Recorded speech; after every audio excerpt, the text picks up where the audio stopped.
recognized symbol of excellence in sports entertainment. Welcome to Wrestlemania! XL Preview Show. Do you want to just try and explain what we're doing? Yeah, I will try and explain what we're doing. So it is currently, as we speak, April the 3rd. I guess it's probably April the 4th where you are. Oh, no, it's 20 to midnight, Not right? quite. Not quite. So, okay, April the 3rd. And We'll be by the time we've finished speaking.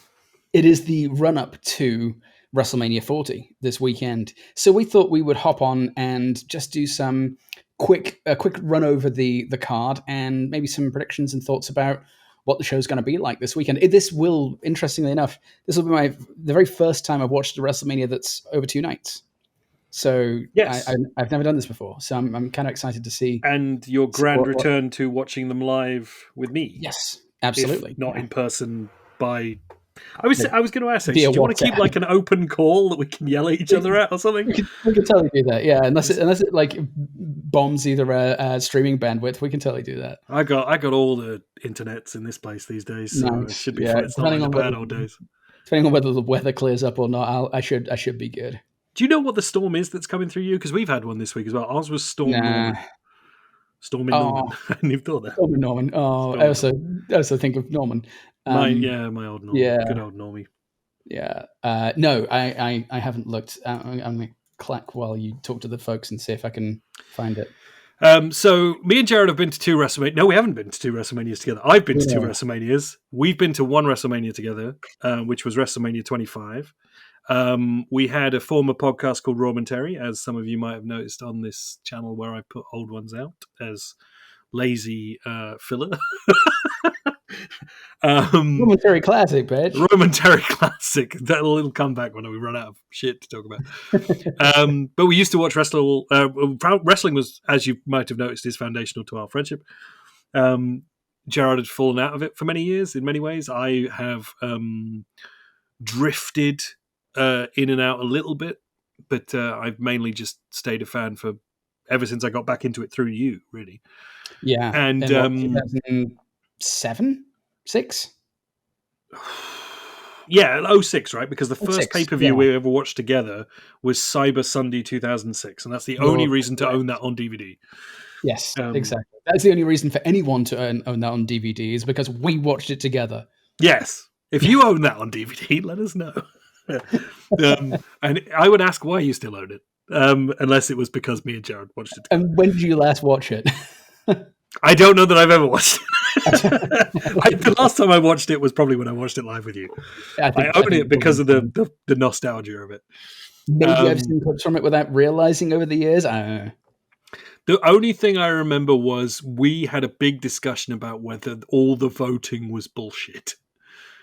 Because of course, I forgot that wasn't even an element of it. Yeah, and it was all like online, all online voting. And I think we tried to vote for Mick Foley to be in a match with someone. I'm sure we did. And he didn't win. And we were like, if let's say it was Randy Orton was another person, I think, and I can't think who the third person would have been. If you're looking this up right now, let me know.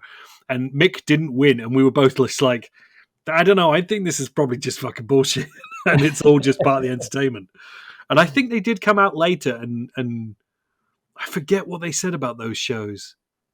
There was a reason you couldn't do a phone-in, because a phone-in had to be to certain rules. So I think that's why it was Cyber Sunday, because then they could get out of any rules and regulations regarding outcomes of phone-ins. I bet you're right, yeah. Jesus, only 7,000 people in the building for that event. I mean, it was, it wasn't a particularly hot era. No, that's true. What building was in? The U.S. Bank Arena in Cincinnati, Ohio. Cincinnati. There is a certain age of person who can only say it in their head in that way, and I think we both fit into that age. Yeah. You have reached the coach's hot line. Yeah, lay it on me, coach. In the game of Miami versus Cincinnati. Cincinnati. Come on. Don't you realize this is costing me money? We must consider many things. The wind? Oh, not the wind. Like, yeah, there's a lower age limit on that joke. Because isn't that like Undoubtedly, first yeah. couple of series of The Simpsons? Yeah, and also the joke probably wouldn't land these days, even if you showed it to them. Be like, I don't understand the concept behind this joke. Yeah, Even that's because that's also a it's- phone-in joke. Actually, I wonder if that's the Yeah, the only that's reason true. they had it there was to do a Simpsons phone-in joke 20 years later. The only reason that exists is so that me and Jericho become friends. The whole reason Cyber Sunday existed. Yeah, there doesn't seem to be a whole lot of info on the voting component of it on the Wikipedia page, at least. Was there a match where it was someone and Mick Foley, Randy Orton, and someone else with the options? I swear it was something like that. Well, I searched for Foley on the Wikipedia page and nothing came up. No, oh shit, maybe I'm wrong. Maybe Was it was that 07 maybe? Maybe it was the next year. I just remember Mick had been gone for a while and he was there, and I'm just like, why wouldn't everyone vote Mick into this? Because he's not really doing anything right now, unless it was all bullshit. But so maybe it was the next year. Was when that happened. Cyber Sunday 2007. The main match on the SmackDown brand was Bats versus Taker for the championship, which Bats won by pinfall. Special guest referee, which was either Stone Cold Steve Austin, JBL, or Mick Foley. The predominant match on the Raw brand was okay. So I think that was what we wanted to vote for. It was who was going to be the special guest referee for that match. That might have been it. Okay, doesn't fit my memory, but then my memory is tragically broken most of the time. In that case, who won? Who won that? Because shit, I can imagine we wanted to vote for Mick, but who won the referee's? I bet it was someone disappointing. JBL. JBL, yeah. No, it was Stone Cold. I mean, that makes sense because he's the bigger name there, right? But he is, yeah, that's interesting. true. I thought it was actually B in a match, but anyway, Yeah. it doesn't really matter. This is all bullshit, and this is all old news. But yeah, so we would watch Wrestling Weekly pretty much for several years there, and then obviously you moved to the US, and wrestling got even worse than it was at that point. And somehow I stuck with it for most of the last 10 years, although I've very much drifted out of watching the weekly shows, which is, I mean, I would say, and I think you'd agree that at one point the weekly shows were sometimes better than the pay-per-views. Oh, undoubtedly, yeah. The pay-per-views felt like the on the buses movies of the wrestling shows a little bit because everyone goes to Spain.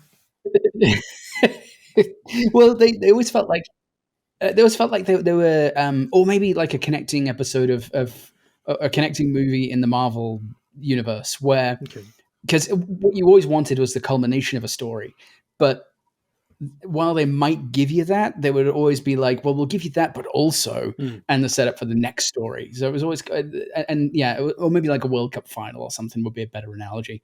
Yeah. Or it's a little anticlimactic. Not always, things like WrestleMania X7 are seminal for both of us, and even things like from our era, like even like I'd say like the ECW One Night Stand, that first 05 one was tremendous. Yeah.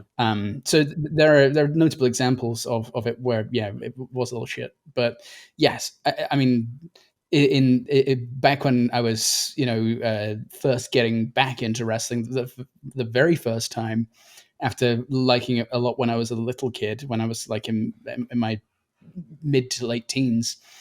I mean, Saturday morning was everything because I pop on Sky One, watch SmackDown, Livewire, and or Metal, and it was a highlight of my week.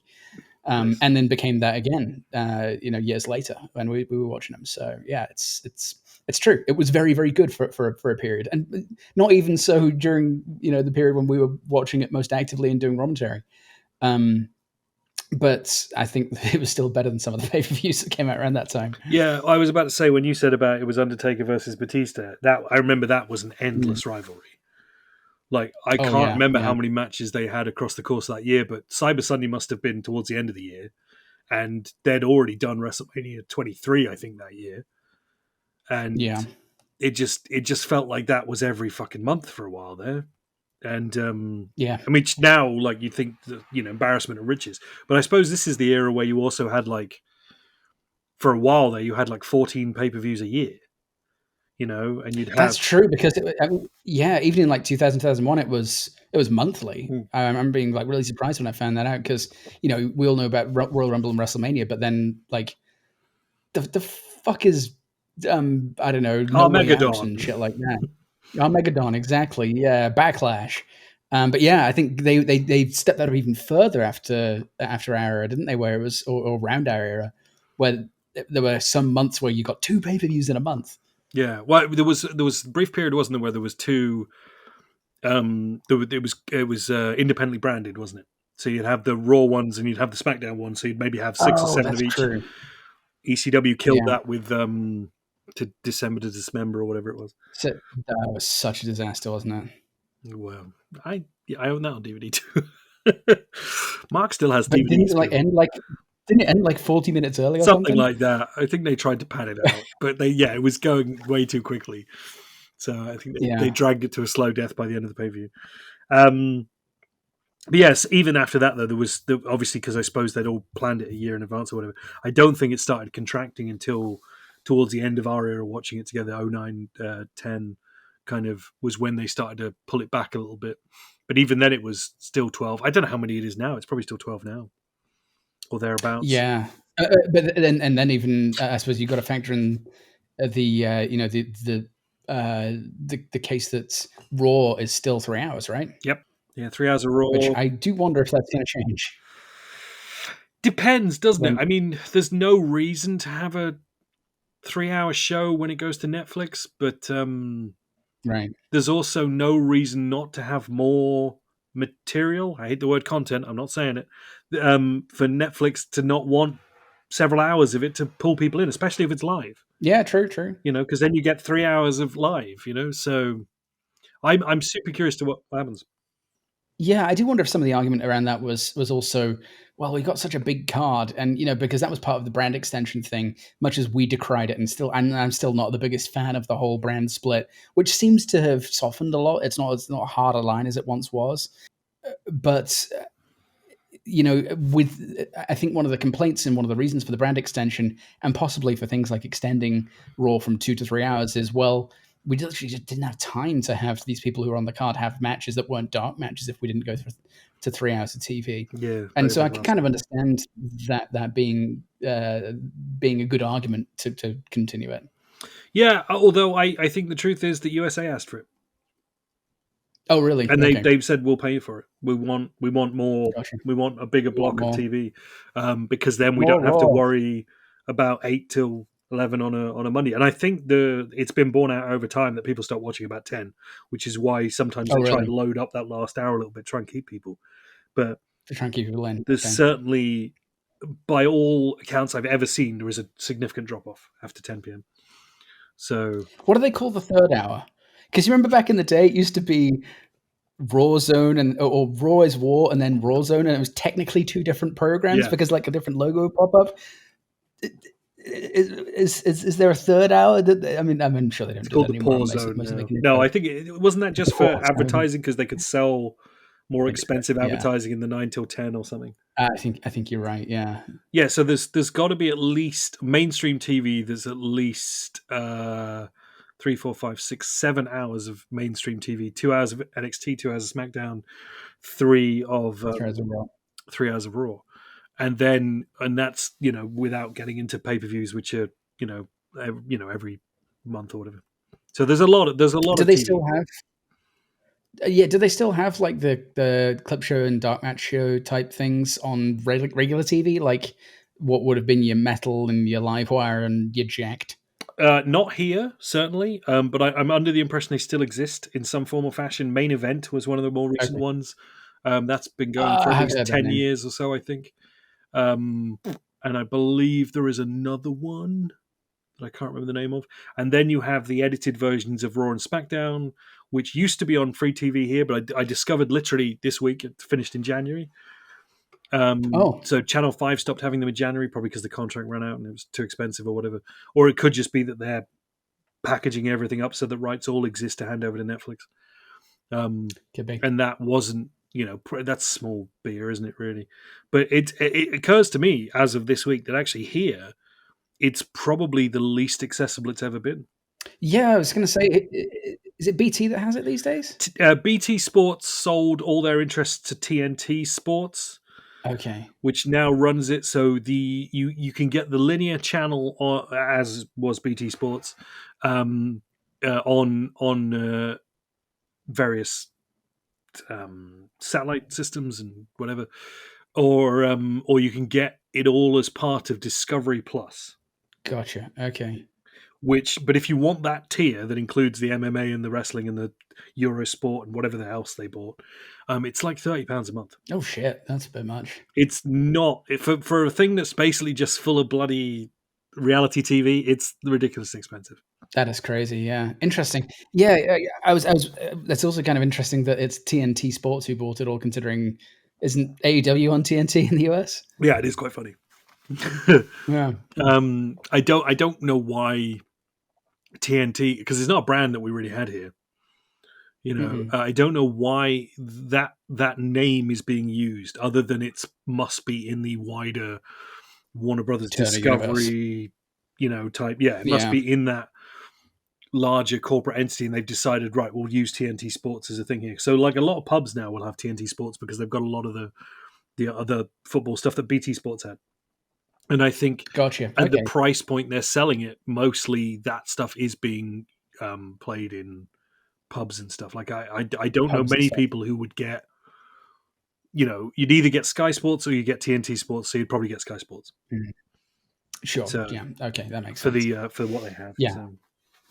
Yeah, interesting. Yeah, well, it's true about the branding, but it kind of reminds me of, when they went from Paramount Comedy Channel to Comedy Central, and even though that really didn't have a lot of name recognition, aside from it being referred to on other American TV shows, like, and funnily enough, I think probably you and I and a lot of us would have only known the brand TNT because of watching wrestling. Yeah, that's so. Yeah, that and TBS is the only reason. Yeah. Fucking WCW, right? So SmackDown on UPN, SmackDown on UPN. Good old Yeah. UPN. What was Buffy on UPN as well?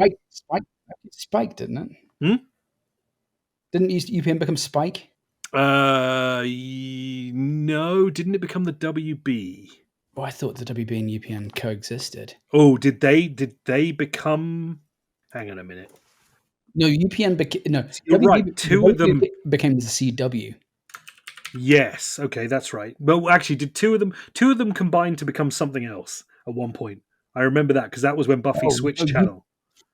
Okay, I'm totally wrong. UPN became the CW. UPN became the CW. Okay. So what happened to the WB? We'll get to the wrestling in a minute, folks. Maybe. We're doing well here. Okay. Your memory was correct. WB was also replaced by the CW. So UPN and the WB combined to become the CW. Okay, right. And what were we talking about? TNT. TNT. No, wait. We were talking about Spike. Why did Spike exist? Spike. Because Raw went to Spike eventually, right? It did, didn't it? Yeah. So Spike was TNN. The ECW on TNN. No. Yeah, exactly. Yeah. And then it became Spike. And no, was it Take Me Off the Air? ECW. Heyman, yeah, the very short run, and they're going to take that money and they're going to give it to Vince McMahon. You see, in just a few weeks, the network is going to give $100 million to Vince McMahon like he needs it to replace us. In case they haven't thrown us off before then. And just in case you're watching this, hey, network, I dare you to throw me off the air. Because I'm going to break every rule that you put in front of me until you throw me the hell off the air. You better take that $100 million that you're going to give Vince McMahon, and you better spend it on attorneys. Because I promise you, network, the horn has just spoken. Now this, my friends, is a shoot. So funny that, like, here we are 25 years after that, and he's been with, had to do it. Had to go. It was a whirlwind time. I had no choice. Had to do it. Had to go. Made no sense not to. ECW was dead. Been there that whole time. Fascinating. Spike was 2003 to 2018, and then in 2018 it became the Paramount Network. Okay. And they had Started Raw, out as right? the National Network Oh, did it really? in 1983. The National Network in TNN. 1983, and then became TNN in 2000. And it was only TNN, the National Network, for 3 years, Wow. 2000 to 2003. And then, so Raw went from USA to that and then back to USA, right? And it's been on USA pretty much ever since. Yeah. And now Raw is going to Netflix. SmackDown is going to USA. And NXT is going to the CW, right? So, Christ. So it is actually kind of a weird all the way switch around that some Vaguely stuff's circular, yeah, going yeah. back home in a way. So if you Fascinating. consider CW UPN. Did you see the doubles April Fool's Day gag was that ECW is going to be relaunched as an MMA focused brand? I did not see that. Yeah. So there's dangers No, of not being on it social wasn't media. wasn't very funny. The only one I saw was Mubi were going to launch, Mubi, the movie streaming service, Art House movie streaming service. No, I was thinking movies from Jane Silent Bob, but No, not Mubi's, MUBI. They were going to launch a thing called VHS Go, where you could watch any movie in VHS quality, like fun. nostalgia. So they had a little thing where you could effectively pretend to rent any movie from their thing, but get it in very, very low quality. And that was I think that was about the extent of the. There was a guy I used to work with. I saw a video he did for the company saying they were making a product that was entirely invisible, and they had some of their engineers kind of like hold it like this and stuff like. And they were putting it on cars, and you just couldn't see it. And they had an engineer being like, "That looks really good," like stuff like that. And I thought that was quite well made. That's fun. That made me laugh. I must send him. The only one that made me chuckle this year was the CD Projekt Red people, the Cyberpunk 2077 guys. They said that they were releasing a special edition similar to the VHS thing of Cyberpunk, to kind of give you that retro feel, released on floppy disks. Oh, nice. Okay. Yeah, and it was 97,619 3.5-inch floppy disks delivered by a truck. Yeah. Oh, wow. Oh, if they had the balls to do it, someone would buy it. I know, which I did flash back to installing Windows 95 using floppies. That's amazing. I love it. I think they're like 11 disks or something. Yeah. Anyway. Should we get on to let's talk about what show? we're here. So this is the WrestleMania preview episode. Yes, it is. We don't know if there's going to be WrestleMania post show, or whether we'll try and do something else, folks. But there's no guarantee. So if there's an episode after this, quickly, we did something else. But this is the WrestleMania preview, not a Dowsard, not a full episode type. I don't know what I'm going to call this, but we'll call it something. Yes. Show. Okay, I like not a Dowsard.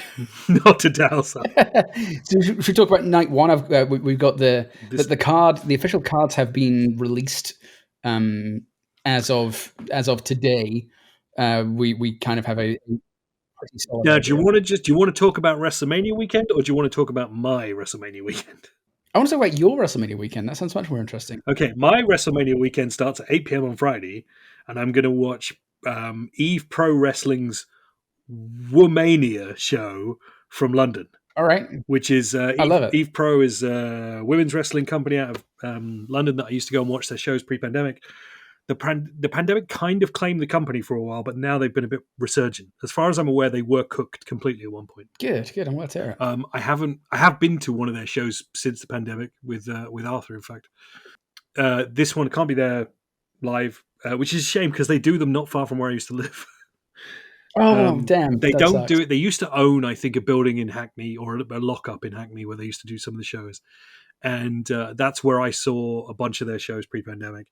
They seem to have lost that building altogether, but because the scene's quite good, they go to a few different places. But one of them is not far from where I used to live, in a sort of brewery space. Cool. Which was just like wrestling and beer. Like, fuck, if I lived there, I would be there every week. Yes, Marky Heaven, yeah. So I would every week would be. No, I'd probably be there every week. There just wouldn't be wrestling there every week. But they've got a show on Friday night, which is the kickoff to my thing, and then later in the evening we have ROH Supercard of Honor. Can't remember the number, but 2024. Okay. So that will be the first overnight show for me. And then Did they tour around? no, they're kind of like No. they're owned by the same guy who owns AEW now. Right. So that they're not really an independent brand. They have a weekly TV show that is just on the app, Okay. which I hope finds a home because it's quite good and it deserves better. I think probably the idea was that he could have sold that to Warner Brothers for TV as well, and it just never happened. Gotcha. Okay. Where do they do their shows out of? They record them before Collision, I think, on AEW Collision on a Saturday night. Okay. So it's kind of it's become Metal or Jacked in a way for AEW. Okay. Interesting. Because they have So that means that the ROH roster is with the because Collision tours around, right? yes. So yeah, actually, the answer to your question was yes. Sorry.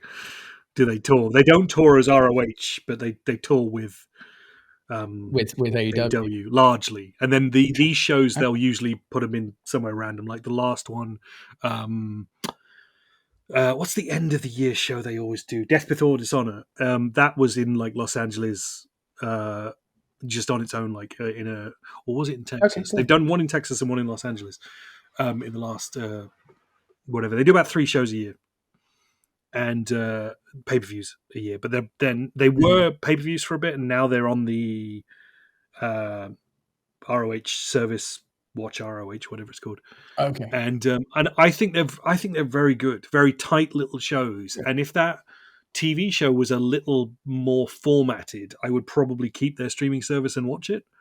Mm-hmm. But it's a bit. It feels like a bit of an afterthought. And it's a shame. And so the TV sometimes makes me sad, whereas they've got quite a lot of good talent. So I just tend to watch the big shows because they're pretty good. But so that's Friday night. So I'm going to start there. Saturday is NXT Stand and Deliver, which I might actually not watch until Sunday. But that's happening Saturday afternoon. Okay. Or Saturday, I think it's Saturday morning. I think it's actually technically on. Oh, really? Okay. But it's afternoon, evening here. Because I think they leave a big enough gap so that everyone can get like across town or wherever to the big show. Oh, which reminds me, I never tested this thing I set up. Hang on a minute. I'm going to test it somewhere in the middle of us talking. So let's see. Okay. So they've got that. And then I think the idea is that I think Hall of Fame might be Friday night as well, thinking about it. Oh, that makes sense. So there's a lot happening Friday night, a lot of fun things. Obviously, SmackDown is on Friday night as well, but I'm not watching that because I can't. And then Saturday is Stand and Deliver, which is like your afternoon fun time show, and then WrestleMania Night 1, and then obviously Sunday is I think the Slammies are happening on Sunday afternoon, which they're bringing back as a thing, and then obviously WrestleMania Night 2, and that'll be my entire weekend, pretty much. So full on wrestling weekend. Interesting. I'm just going nocturnal, folks. Fuck it. I've had enough of everything lately. I'm going nocturnal and watching wrestling. Fair enough. No. But that sounds like a really good weekend of wrestle fun to be had. Yeah. I don't know how much of it I will join, but one thing that was interesting is in the run up to the Hall of Fame, which obviously Bray Wyatt's getting inducted. They released this week a documentary about him, Mr. Rotunda. What was his first? Wyndham Rotunda. That was his real name, wasn't it? Including, I saw a clip, and I presume it's from that documentary, including some footage from his memorial service, which seemed really touching. Okay. And there was some, I think, was the name Bo Dallas? Is that that was his brother? That was okay. And they're strongly hinting him coming back. Yeah, well, which I think was partially the plan before he got sick. I think the Uncle Howdy character may have been being played by Bo. Which who was this like other side, I suppose, of the Fiend, of Bray Wyatt, of that character. Okay. And I think he might have been big. And Bo Dallas was there in his own right years ago and then left. And then they're both, you know whose sons they are? I thought I think I did, but I can't quite remember right now. IRS, you know IRS from Oh yeah, so- Owen R. Shyster. Erwin R. Shyster. Owen. What did I say? It was Owen. Yeah, not Irving. No, I said Owen. But then I I questioned myself immediately. Owen is what I remember, but I could be wrong. Yeah, they're both his sons, and his name was Mike Rotunda, right?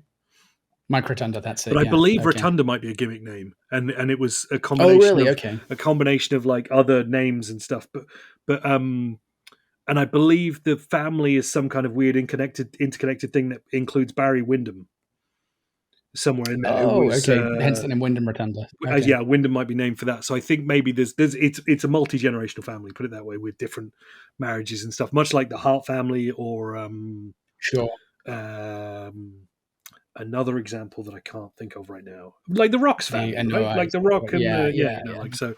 There's a lot of that going on. I forget who are the other inductees. Can you remember off the top of your head who they are? Like the Rock. Heyman. Heyman is he's not the big one now. If they've announced Bray. Yeah. And there were a couple more I didn't recognize, unfortunately. Some. There was I think there was a wrestler. I think it was a woman whose name I didn't recognize. Let me see if I can find that list real quick. I've completely failed you by not knowing them off the top of my head and asking. Yeah, but I think I seem to remember it being quite a good class, but I can't remember. Paul Heyman, Bull Nakano. Oh, Bull Nakano. Okay, yeah, that's from the sort of dark days of women's wrestling in the WWF, where there was basically just her and Medusa. Oh yeah. 1994 Slammy Award winner. So yeah, that would make sense. Thunderbolt Patterson. Okay, I'm aware of his work. Who I'm not familiar with. Fixture in various NWA territories from the 60s through the 80s, apparently. Recognized as having won champion across North America. He very good talker. Oh, yeah, Liam Ivea, of course. Ross, which you just mentioned. Has Bray been formally announced then? I thought he had, but I'm not seeing it. Because I mean, obviously that documentary was coming out, so everyone assumed he was going to be. But I also heard at one point that they were going to hold him for another year. So, but that could also have been stalling because the documentary was coming out. When this is interesting because there's a group that's being inducted, which is the USA Express, which is that's face Barry Windham, Mike Rotunda. There you go. That's where Barry Windham comes into it. Barry Windham was in another group though, right? He wasn't a horseman, was he? Windham. I don't know. I swear he was in another horseman. Okay. I knew there was something bigger, but US. What do you call them? US Express. USA. US Express. Yeah, they were the kind of 80s face team where I first saw Mike Rotunda before he became IRS a little later on, where I really knew him, if that makes sense. Yeah. So they were kind of like all American boys, kind of like we're coming out in shiny jackets and whatnot. And, you can see it. Yeah. And I don't know how I didn't know that was the same person who later came back as the $1 Million Man's lawyer. But it was simple as that. That should have been the point where everyone was just like, "Wait a minute, that's the same fucking guy." But right. But I was, that's probably the difference between me being like 7 and 9 or something. So I mean, we've always all been fooled by that as well. Where it's like, wait a second, that isn't Diesel. It's gonna be Kane in a couple of years. That's what was it, Jerry Lawler's dentist? Yeah, exactly. That's what was that character called? It was dreadful. Isaac Yankum. I Yankum. Dr. Isaac I Yankum. Yeah. Good. DDS. Yeah. Good joke, everybody. Well done. Oh, the early 90s. Bad time for gimmicks. Just anything. I just love that idea. We probably said it on one of these before, but take a profession, make it a gimmick. That, but also just trying to like linear write out someone's career to make it make sense. Yeah. Where like the former pimp, the Godfather, found religion or whatever and became the good father, or just even just the USA Express there, like later retraining as a lawyer, he would reappear as IRS with the $1 Million Man and his loaded briefcase or whatever it was he had. So after a bad breakup, the 1-2-3 Kid reemerged as X-Pac. Yeah, just like what is any of this? It doesn't make any sense. But Rikishi would be a fun one to do that with, Yeah, his is actually. pretty mad. But yeah, any of them where you just like, I don't know, but somehow they get away with it. How did they ever get away with it? How did we not just call this stuff as absolute bullshit from the beginning? I don't know. But yeah, so that's the Hall of Fame, and you're right. I thought mistakenly, just probably because of social media, thought that that Bray was getting in this year, but it's so close that unless it's a surprising thing, what the fuck is that? Wing! Wing! Wing! Wing! You just playing it off of the computer? No, I have it in Zencaster as a button. Oh, in Zencaster? Amazing. Wing! Anyway, shall we get into the WrestleMania Night 1 card? Yes, let's. So, do you want to go over the card match by match and just kind of? Yeah, let's do some predictions thoughts and on have a little couple of minutes on each or whatever. Sounds good. In that list that I sent you, I think I'm going to start at the bottom and work my way up to the top because I think that probably makes sense in terms of. Yes. I don't think they've announced any order for anything. We can guess what the main event is. I would hazard a guess that I would say I think I know what the night 2 opener might be. But okay. But night 1, you're going to start hot, aren't you? So we could probably get it as we go along, but it's going to be. Yeah. Go on then. Start at the bottom of that list. So, where did that list come from? Just for the record. From our good old friends, very old friends at SE Scoops. Holy shit! Is SE Scoops still going? Shout out to what? It is Webmaster Mike. Webmaster Mike. There you go. Webmaster Mike and Noah Mark or whatever his name was that wrote for that site. So amazing. I apologize. I use Wrestling Inc. nowadays. Starting the night, we have at least according to this order, we have Bianca Belair, Naomi, and Jade Cargill versus Damage Control, Dakota Kai, Asuka, and Kairi Sane. Is that you pronounce that name? Kairi Sane, yeah. Kairi Sane's fucking amazing. Yeah, she's great. So yeah, that's the first match that I've got on the card. That was added last Friday on SmackDown when they finally debuted Jade Cargill, who was a wrestler on AEW. In the Rumble. Yeah. Oh, sorry. And she debuted officially in the Rumble, right? And then but hasn't been on TV yet. For SmackDown, technically. She's now a SmackDown superstar. Okay. So although to be honest, there's already been several jokes that they've debuted her like 15 times because they had her appear on every show. Oh, really? But they called this her debut. Even though technically, I don't think she really had a match. So what is it if it's not? Anyway, this will be her first. Even this isn't a singles match. Proper match. But it will be her first proper match. I mean, I would say her side is going to win. Yep. I think they've kind of got to because, they've got to show Jade as this monster and they've put some very good people around her if she is still a little green. I don't know what it does to Damage Control is the only thing. That's exactly what I was gonna say because with Bayley having split from Damage Control, it already almost feels like it's a bit on its last legs as it is.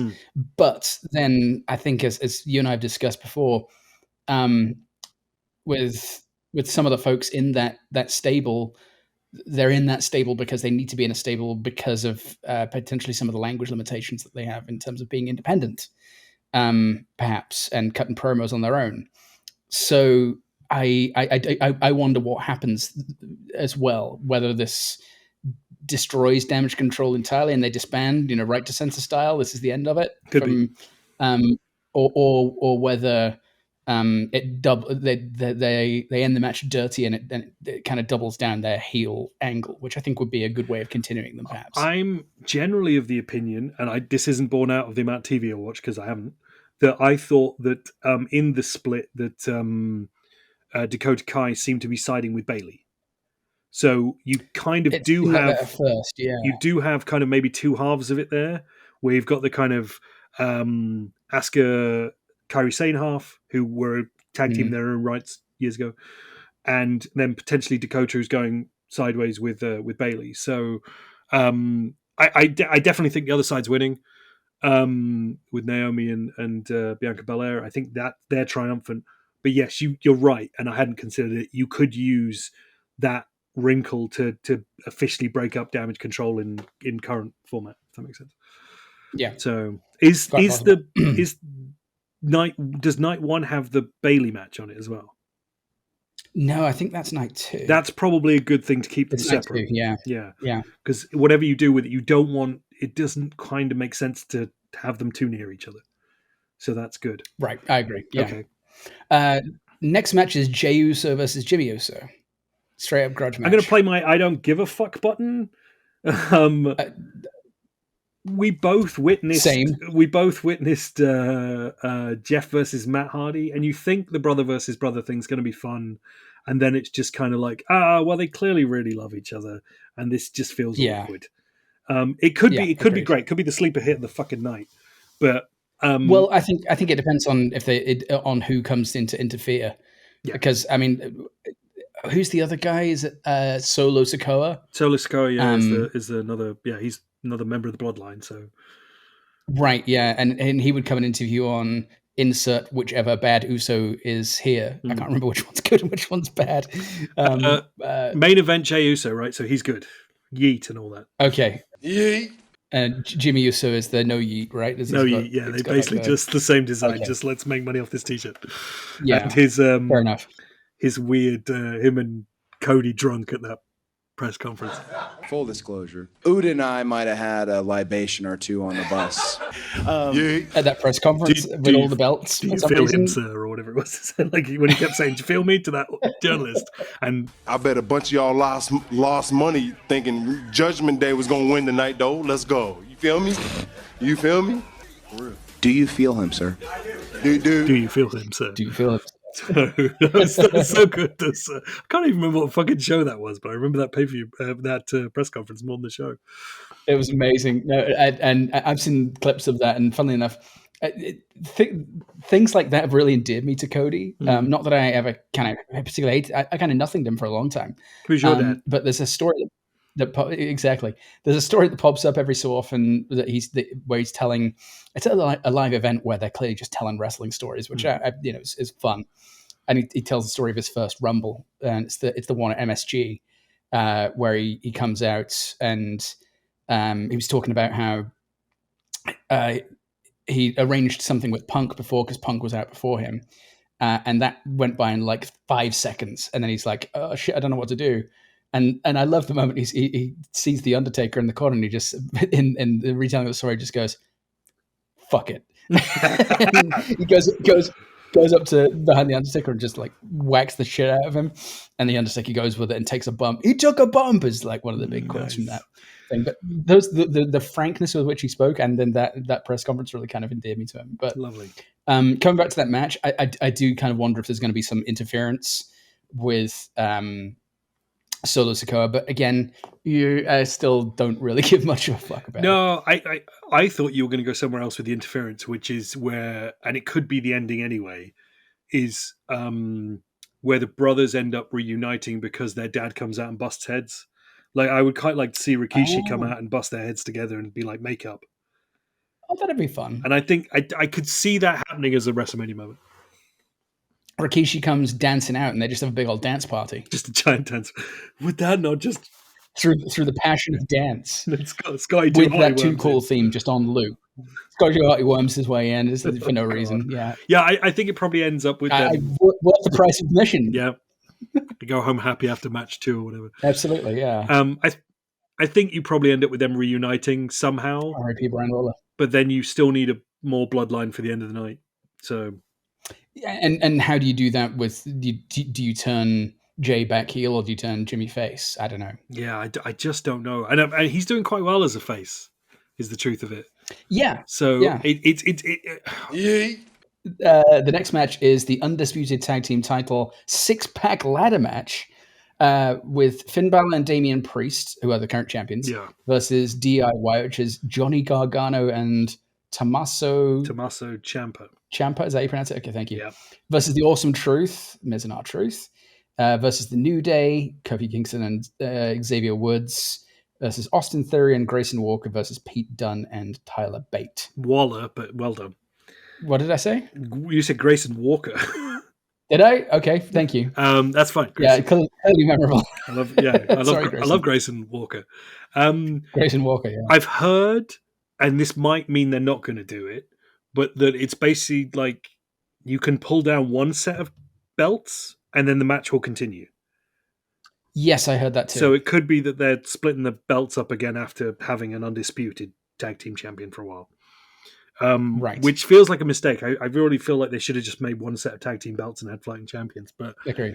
the TV rights might demand more champions. So I think they definitely lose them. I think pronouns, pal. I think the Judgment Day definitely lose the belts. I'm unsure who you give them to exactly. Yeah, I mean, my heart says I want R-Truth to get every belt possible, just because I love the man. But I don't know if they'll do that, or does Big E make his triumphant return and it goes to the New Day? I don't know.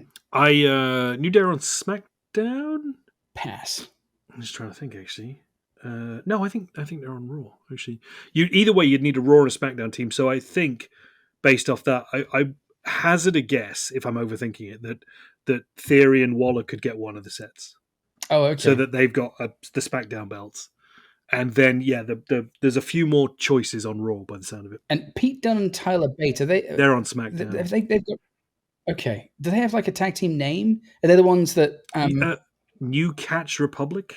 Oh, okay. They're not the ones, because there was one that that R-Truth called DX. Oh, I can't even think. But that's not what they're called. I can't remember who it was. That might have been Team DIY, which is I think it was Tommaso Ciampa and Johnny Gargano. Johnny Gargano is the one I think looks insanely like Adam.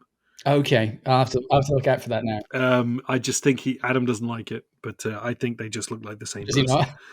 So, funnily enough, going back over our history with wrestling, the few times that we've collectively dipped back into it over the last few years have involved Adam. Usually, where we did episodes of GAMP around wrestling shows that we've all watched. Yeah, which is the few touch points you've had with it. We've had to explain who people were to you a bit, but we kind of watched the Rumble and stuff together this year.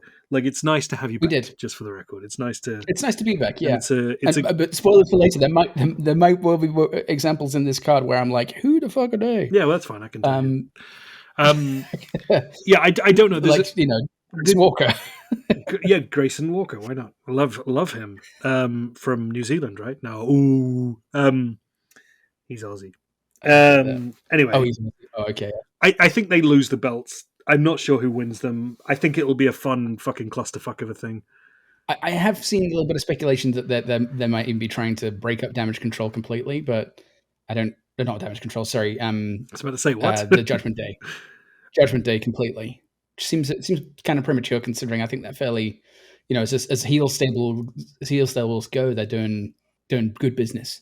They are, although the like you said, the R-Truth stuff has been the most fun stuff, which means once they're into comedy, they've lost their edge. True. So, yes, but I think this puts them on the road there rather than does it, if that makes sense. Yeah, the Underground Road to WrestleMania. But we'll get to that, because I've got another Damage Control idea coming. Fuck. I'm doing it. What are they called? I interceptioned you. Judgment Day. Judgment Day. We're going to just start calling him Damage Control now. I love it. No, but I do kind of want what it reminds me of. Again, skipping back to the Adam thing, is when I came back in for that, I was like, yeah, the New Day, they're so great. Look at them. They're all shiny. They're wearing matching outfits and they've got trombones. This is amazing. And Adam was like, I'm so fucking over the New Day. Yeah. And I wonder if I'm at that point. I've come in at that point where Damage Day, Judgment Control Judgment Control are at that point. We could all do with a little bit more Judgment Control. Judgment Control, definitely, yeah. But yeah, I know what you mean. I'm not entirely sure what they do, because it's a big old match. There's a lot of fuckers in this match, so I think that it would be interesting to see which way they go. Whether there's any interference from other teams who were excluded, I don't know. Yeah, as JR would say, the odds do not favor the champions. So I would say that there's a good chance they lose the belts, and the way they're making it sound like the belts will get split back up so that there are belts on each show, so they can have something to do with them. But yeah, I don't really mind who gets them, I suppose. but I think they lose them. And I think it'll be fun. I think it could be a real fun fucking cluster. I think, as long as no one gets especially hurt. as ladder match. Yeah, same. Yeah. No Joey Mercurying. Okay. That could open the night. Actually, that could be a hot open. Yeah, I could see that definitely. Yeah. Next up is the WWE Intercontinental Title match. Gunther, current champion, versus Sami Zayn. Love Sami. I don't think he's winning the belt. I think this ends up being no. I get the feeling that they want to double down the ring general thing with Gunther. Yeah, I think he, as much as he could be ready to level up to being a world heavyweight champion or whatever, like depending on whether you enjoy that kind of match, I think he wins in dominant fashion and continues to win for the summer. When is that Bash in Berlin show? Oh, I don't know. I think it might be like September or something. I would say there's a chance. There's a shout out to the guy down at the cinema I sometimes speak to who's a wrestling fan. He pitched to me when I was chatting to him recently an idea where at the Bash at Berlin they do Ilya Dragunov's debut, who is NXT champion at the moment, against Gunther for the Intercontinental belt. Gunther loses, and they're both German natives. Okay. And so you can't really lose. So it's a big local main event. It's not like you got like Neo Lex Luger going in and winning in Germany against. Okay, that I can see that. And then you give Ilya the belt, and you can finally push. You can debut him in big fashion that way on the main roster, and you can push Gunther off into something else. By the time whatever is happening with the world heavyweight belt, you can push him into that scene, which he's more than ready for. Yeah, to be a main event heel rather than a intercontinental level heel. So yeah, second stream. Yeah. Okay. No, I don't have much more to add on that match. I from what I've seen of Sami Zayn, really like the guy. He's got like really great chops on the mic. He seems like he's got a great sense of comedic timing, but can also do really emotional promos, and you don't get that in a lot of people with that kind of range. I've liked the ring work that I've seen him do. So yeah, I love the idea of him getting more of a push. And if this, ends up being kind of like more of an enhancement match for him, more than necessarily him getting a belt and starting a run, then so be it. I think that's good. It's good exposure, whatever it is, as long as they have him, as long as they don't make it a squash, which I don't think they will. No, I think it will be quite a hard fought, passionate match. And I think it will probably have some kind of fucked finish. That will probably lead to whatever either of them is doing next. That would be what I'd do with it. One of Gunther's little Aryan boys will come out and do something, maybe. Yeah, or I think because everyone wanted Shorty G. What's his name? Gable. I can't remember his first name. The little guy who was with Otis for a bit. He had a couple of matches with Gunther on TV, and they wanted that to be the WrestleMania match. And I think he is technically training Sami Zayn on TV. Oh, okay. Unless I've made this up. And I wonder whether he'll turn on him. Oh, interesting. Okay. In a way, and cost him the match. And then maybe you then get like you get something out of that. So I think it'll be hard for a fucked finish that gets sympathy on Sami. Gunther stands tall and carries on a dominant run and cements him for bigger things down the road. Yep, I can see that being completely reasonable. Watch as Sami now wins the belt, folks. And we're just entirely wrong. This is the garage level commentary. This is what this fun speculation is about. Next up, women's world heavyweight title match. Mommy Rhea Ripley, champ, versus the man Becky Lynch. Ooh, now do you open the entire show with that? Because they're not going to be in the main event. No, they're not. So do you open the show with it? And I don't know. That's tough because I'd be struggling between that and the 6-pack ladder match as an opener. But I think it would be a really strong way to open the show. You would burn a lot of people out very, very quickly because it would be a hell of a jump start. But it's a very strong match to open it with. And if it is, if not, where else do you program it? I was just going to say my worry is that yeah, that's true. Because do you put it right before the main, what we know is going to be the main event? And then I don't know. That's a tough one because I mean, rightfully so. If you took out that match that we all know is going to be the main event, this really could be the main event of night one, and I would be very happy with it.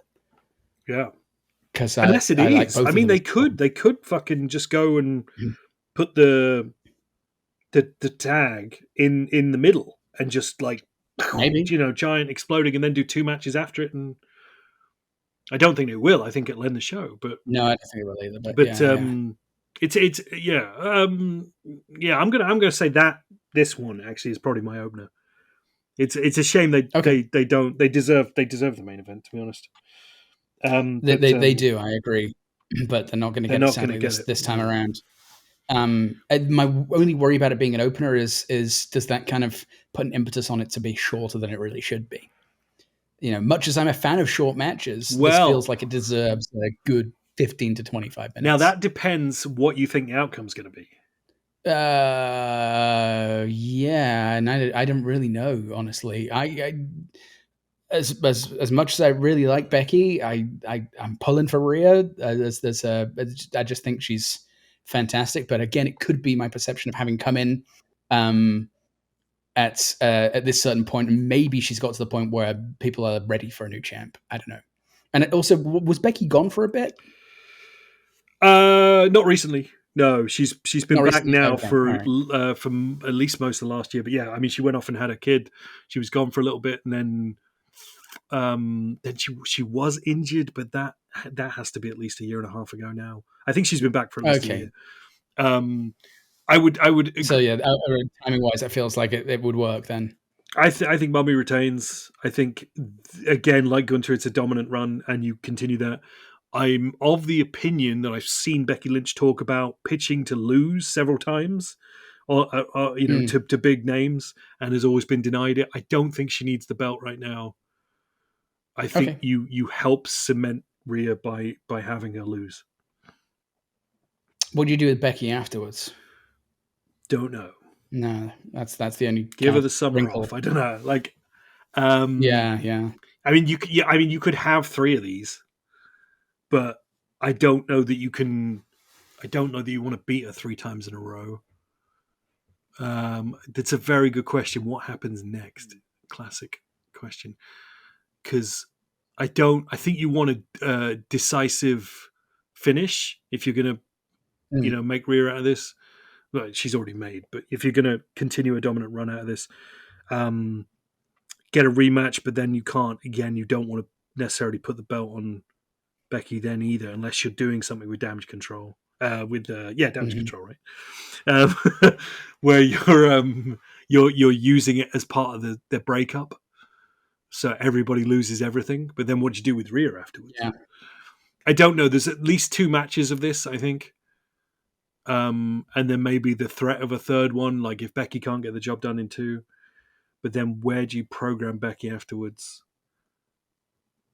Yeah, that's a fine question because I don't see obvious next challenges. No, I don't either. Unless, like, what's the name of that? The TNA champ who was at the Rumble, Jordan Grace. Her name is, unless they've got her. Unless they've got a contract coming up for her, and that's her introduction. No, I think she's still the TNA Women's Champion, so I don't think she's coming in. Yeah. That is a very fine question, but I don't see it playing. I feel like this is a one where you don't fuck the finish to move everyone into another story. You maybe have it be definitive and Rhea wins. I think so too, and I think you do it without interference as well. That's what I meant. Like I forget what the term is. Clean finish. Clean finish. Thank you very much. But yeah, what do you do with Becky afterwards? Yeah, it kind of leaves it at a loose end unless they've got plans for. I honestly, I don't know the card well enough to know if there's anybody waiting in the wings for her to feud with. Not on where it would. I feel like on Raw, no sideways shift. No, unless there's someone coming up from NXT, or whether she could tag for a bit with someone. Yeah, you've stumped me on that. Okay. I think she loses, but I don't know what you do with her next. Yeah, carry on. No, I don't really. Let's move on to the next match, and if we think about more, we can. And Or maybe we reflect on this when she wins and and Yeah. joins Damage Control. That's it. That's exactly what will happen. Next match, Rey Mysterio and Dragon Lee versus Santos Escobar and Dominic Mysterio. I was wondering when the piss break match was going to reveal itself. I was trying to think what it was. Yeah. This will be in between the co-main and the main. Who are Dragon Lee and Santos Escobar? They're part of the Latino World Order. Oh, okay. I've seen the LWO shirt before. Yeah. Okay. It's a SmackDown storyline. It'll probably be quite good, but I imagine it will be reasonably short. Well, and also this is why I think that the Rhea Becky match ends clean, because Dom's going to be getting ready for it. Mm-hmm. That's very true. He's not going to come out. He'd be the one to interfere most likely, and I don't see it happening if he's got a match on the card. Yes, that's a good point. That's the only reason this might get more time, is his involvement. So I heard something with Ray saying he wants to retire at some point in the next couple of years. Do you think this is kind of really just aiming to set up that run through to his retirement, perhaps? Yes, but I would have thought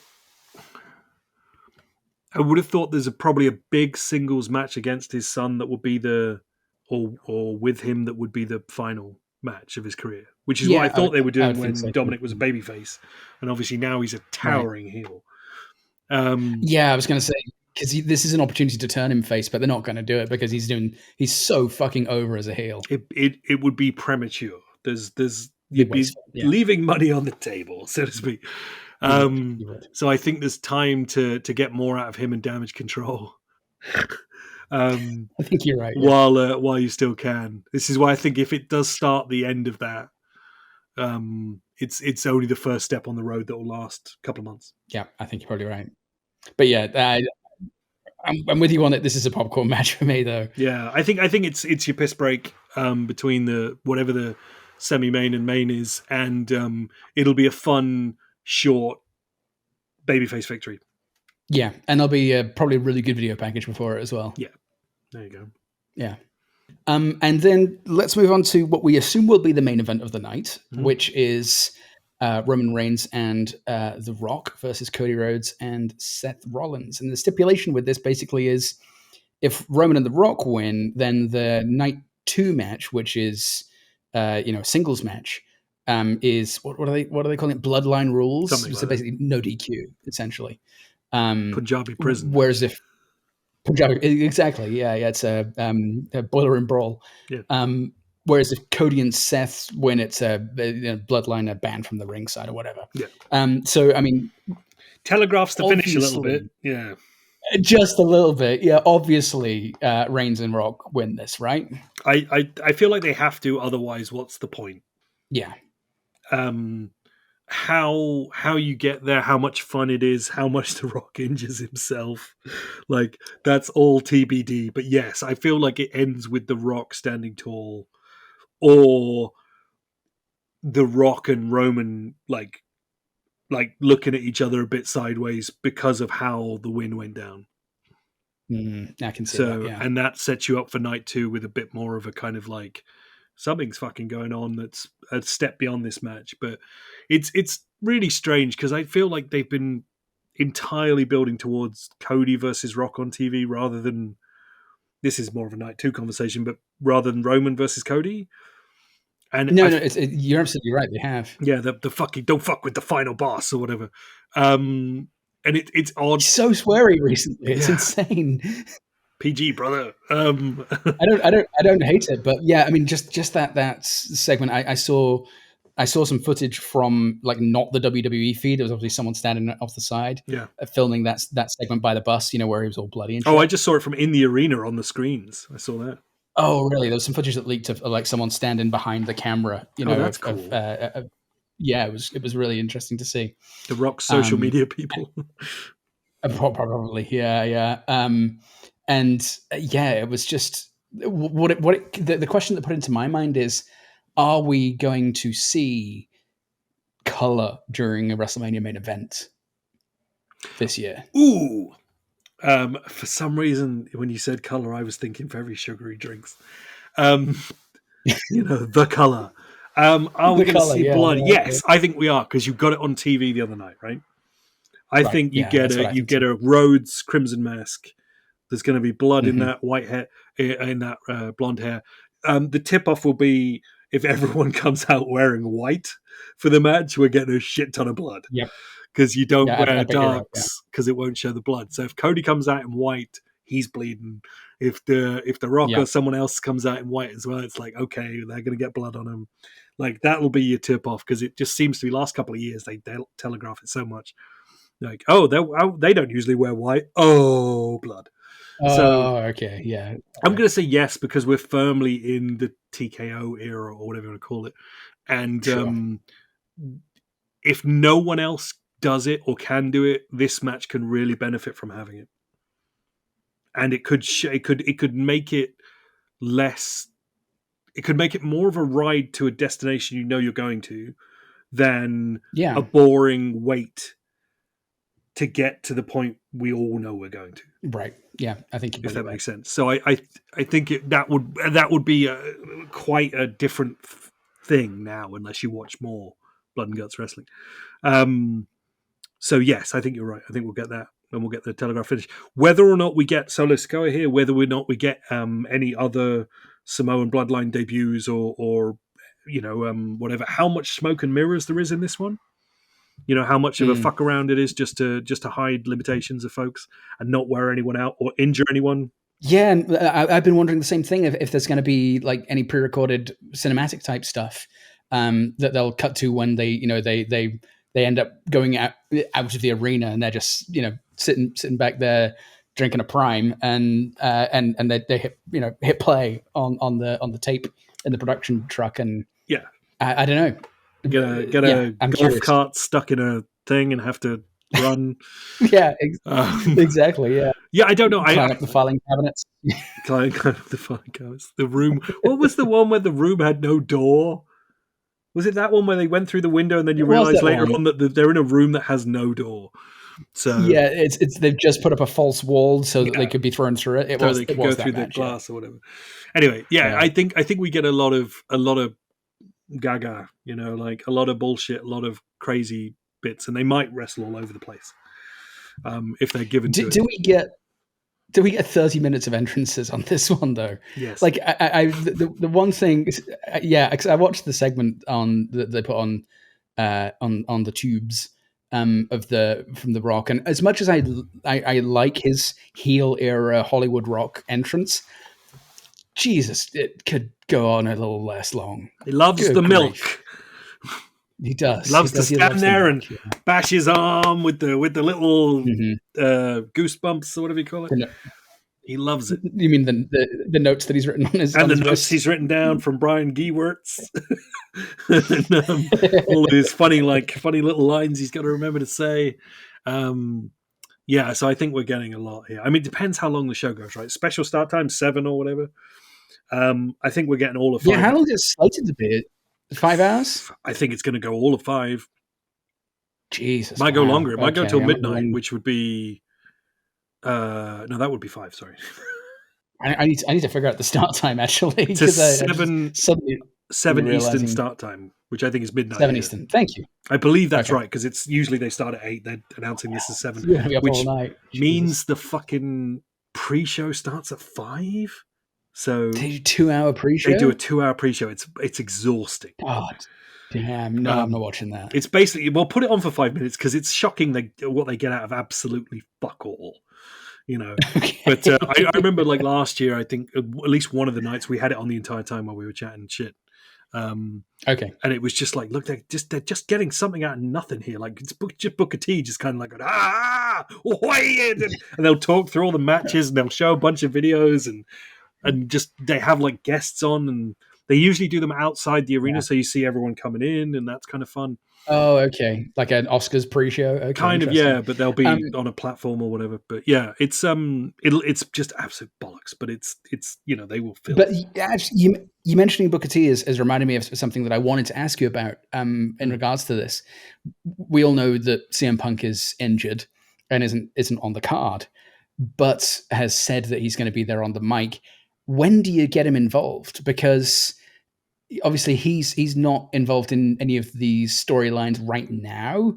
They're very much positioning him to be against McIntyre, and that's not until night 2. But do we get Punk on night 1 on the mic? No. What do you think? Save him for night 2. No? Okay. I think he'll probably be... Do you think we get him in the pre-show? I bet we get him in the pre-show a little bit.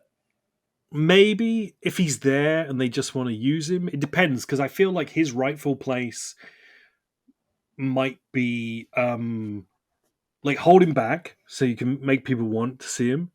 But for the fans on site, put him in the whatever they call the fan expo now. Okay. Is it called like WWE World or something they're setting up there? I feel like you do that. What was it called when we went? Was it not Expo when we went? Access. I think it was it. WrestleMania Access. Yeah. It was. Yeah. I think you save him and you might maybe put him out there with the fans, get people to go meet and greet him, sign some autographs, whatever the fuck. Okay. Rather than have 2 hours of him every night. Have him in the audience for the Hall of Fame. Yeah, have him in the audience for the Hall of Fame. It's a shame he can't induct Heyman, but it's just it doesn't work right now. Did they announce who was going to induct Heyman? I believe they've announced Roman to do it. Bleh. But it fits the modern storyline. Who can you have unless you like RVD or someone? Like, you've got to make it about the story you're telling now, which means you can't have Brock for obvious reasons. Well, yeah. And Punk would be a good one. Maybe Punk comes out and interrupts him. Yeah, could do. Actually, you could have a number of people come out and just do bits, but then you've just got to be careful that you need to not diminish your advocate for your biggest heel, right? And to be honest, true. Roman is on fumes with a lot of people anyway, so they could use this to do something good. Yeah, I would have loved it. Have I made this up, or was Bully Ray not pitching to do it? Because him and Heyman don't really get along. Oh, I'd love that. Okay, so, really? So you just like shoot on him? Yeah, basically just go out there and start asking him for the money he still owes him and stuff. I think that would be fun. Amazing. You might be able to. It would be appropriate as well. It would suit Heyman's, it's in something that reflects the legacy of Heyman's career. Yeah. I feel like that's really quite an appropriate thing to do. So that's funny. I love that idea. $20,000 you still owe me or whatever. Yeah. But yeah, my plus interest and inflation. Yeah, because I think a lot of people still have a bit of a axe to grind with him for what they went through. Obviously, can't be Taz because he's with AEW. RVD would be a reasonable one. Tommy Dreamboat would be a reasonable one. Not going to be Sandman. Fuck. It's not going to be Sabu. Sabu. Oh, he's a crazy bastard now. But that tweet where he just replied to Joey Styles. Styles. I don't think him and Heyman. I don't think Heyman's got a lot of friends left. I think you're probably right. Yeah. Okay. So it probably makes sense, but it's a shame. It is. Sorry, I sidetracked us there, but no, I think we've probably said. A really telling thing about us our discussion of that match. Discussion. We've talked about Roman. We've talked about The Rock. We've talked about Cody. Who haven't we talked about, Mark? Oh, your mother. What's his name? Fucking Rollins. Henry Rollins. Seth Rollins. Yeah. Mr. Becky Lynch. Colby. He doesn't really fit here. I know why he's there. He is the outlier in this match because he is the only other one at a certain level who could be the partner really right now. Well, yeah, he's the one with the other belt, basically. So, yeah, you're right. Yeah, and it gets him the main event slot that he desires without having to be in... I mean, if it had been him and Punk, I feel like they would have had this main event slot regardless. Yeah, I think you're right. Depending on what happened with The Rock, which someone will make sense of what we've been through over the last couple of months and what was going to happen at some point. But I don't believe this was ever. Yeah, what the plan was? No, they lent into this heavily after the massive negative response of like them essentially fucking Cody over was what everyone. Yeah, exactly. I think they've done actually exceptionally well in recovering from that because at a certain point they had lost everyone. If the Rock was unwilling to be anything but a babyface, we would have been looking at a very boring. We'd be in the shit right now. The fact that he was willing to go with it and like, fuck it, okay, I'll go heel, and then afterwards they'll love me more. Which is what made his career in the first place. Right? Yeah. He goes so hard on the heel angle. He's gone so hard on it. So it's not hard, like, and he's clearly he's just like it's not like he's a badass face or anything like that, where he's just, he's a bit of a dick, but we still love him. Yeah. He's full on evil, and I love it. It's great. And it's working, and it'll be. We'll get there. We'll get what comes after for him. Like, I think Roman eventually, but Roman probably ends up as the baby face now, and then Rock could go back to being face, a year from now. So, and let's put a pin in that in what happens with Roman until after night 2, and maybe we should move on to night 2 now. But good time. I do want to have that discussion a little bit, because I'm curious to hear your thoughts on it, because I have a thought as well. So on to night 2. I'm going to have questions about this first match. A Philadelphia street fight. The only person I know in this match is Robert Lashley. Then it's Robert Lashley and the Street Profits versus the Final Testament. I don't know any of the other people in this match. Street Profits are a pretty good tag team. Montez Ford and... Okay, I know that name. The other guy, apologies to him, I cannot remember the other guy in the Street Profits name. Pretty good. They are effectively part of a stable with Bobby T. Okay. And they're just good-looking black guys in suits. We're just a pretty evil group of black guys in suits. Although I think they might be baby faces. Angelo Dawkins, the other guy. Okay. I think they might be baby faces right now, having heard. And the Final Testament is Karrion Kross and his reprobates, who have not fulfilled the potential that would have been desired of them since they were brought back. What's their image? Are they going for kind of like a ministry type vibe? What's the deal? No, they're just kind of like folks in leather jackets. Like it's kind of, there's not a lot there, to be honest.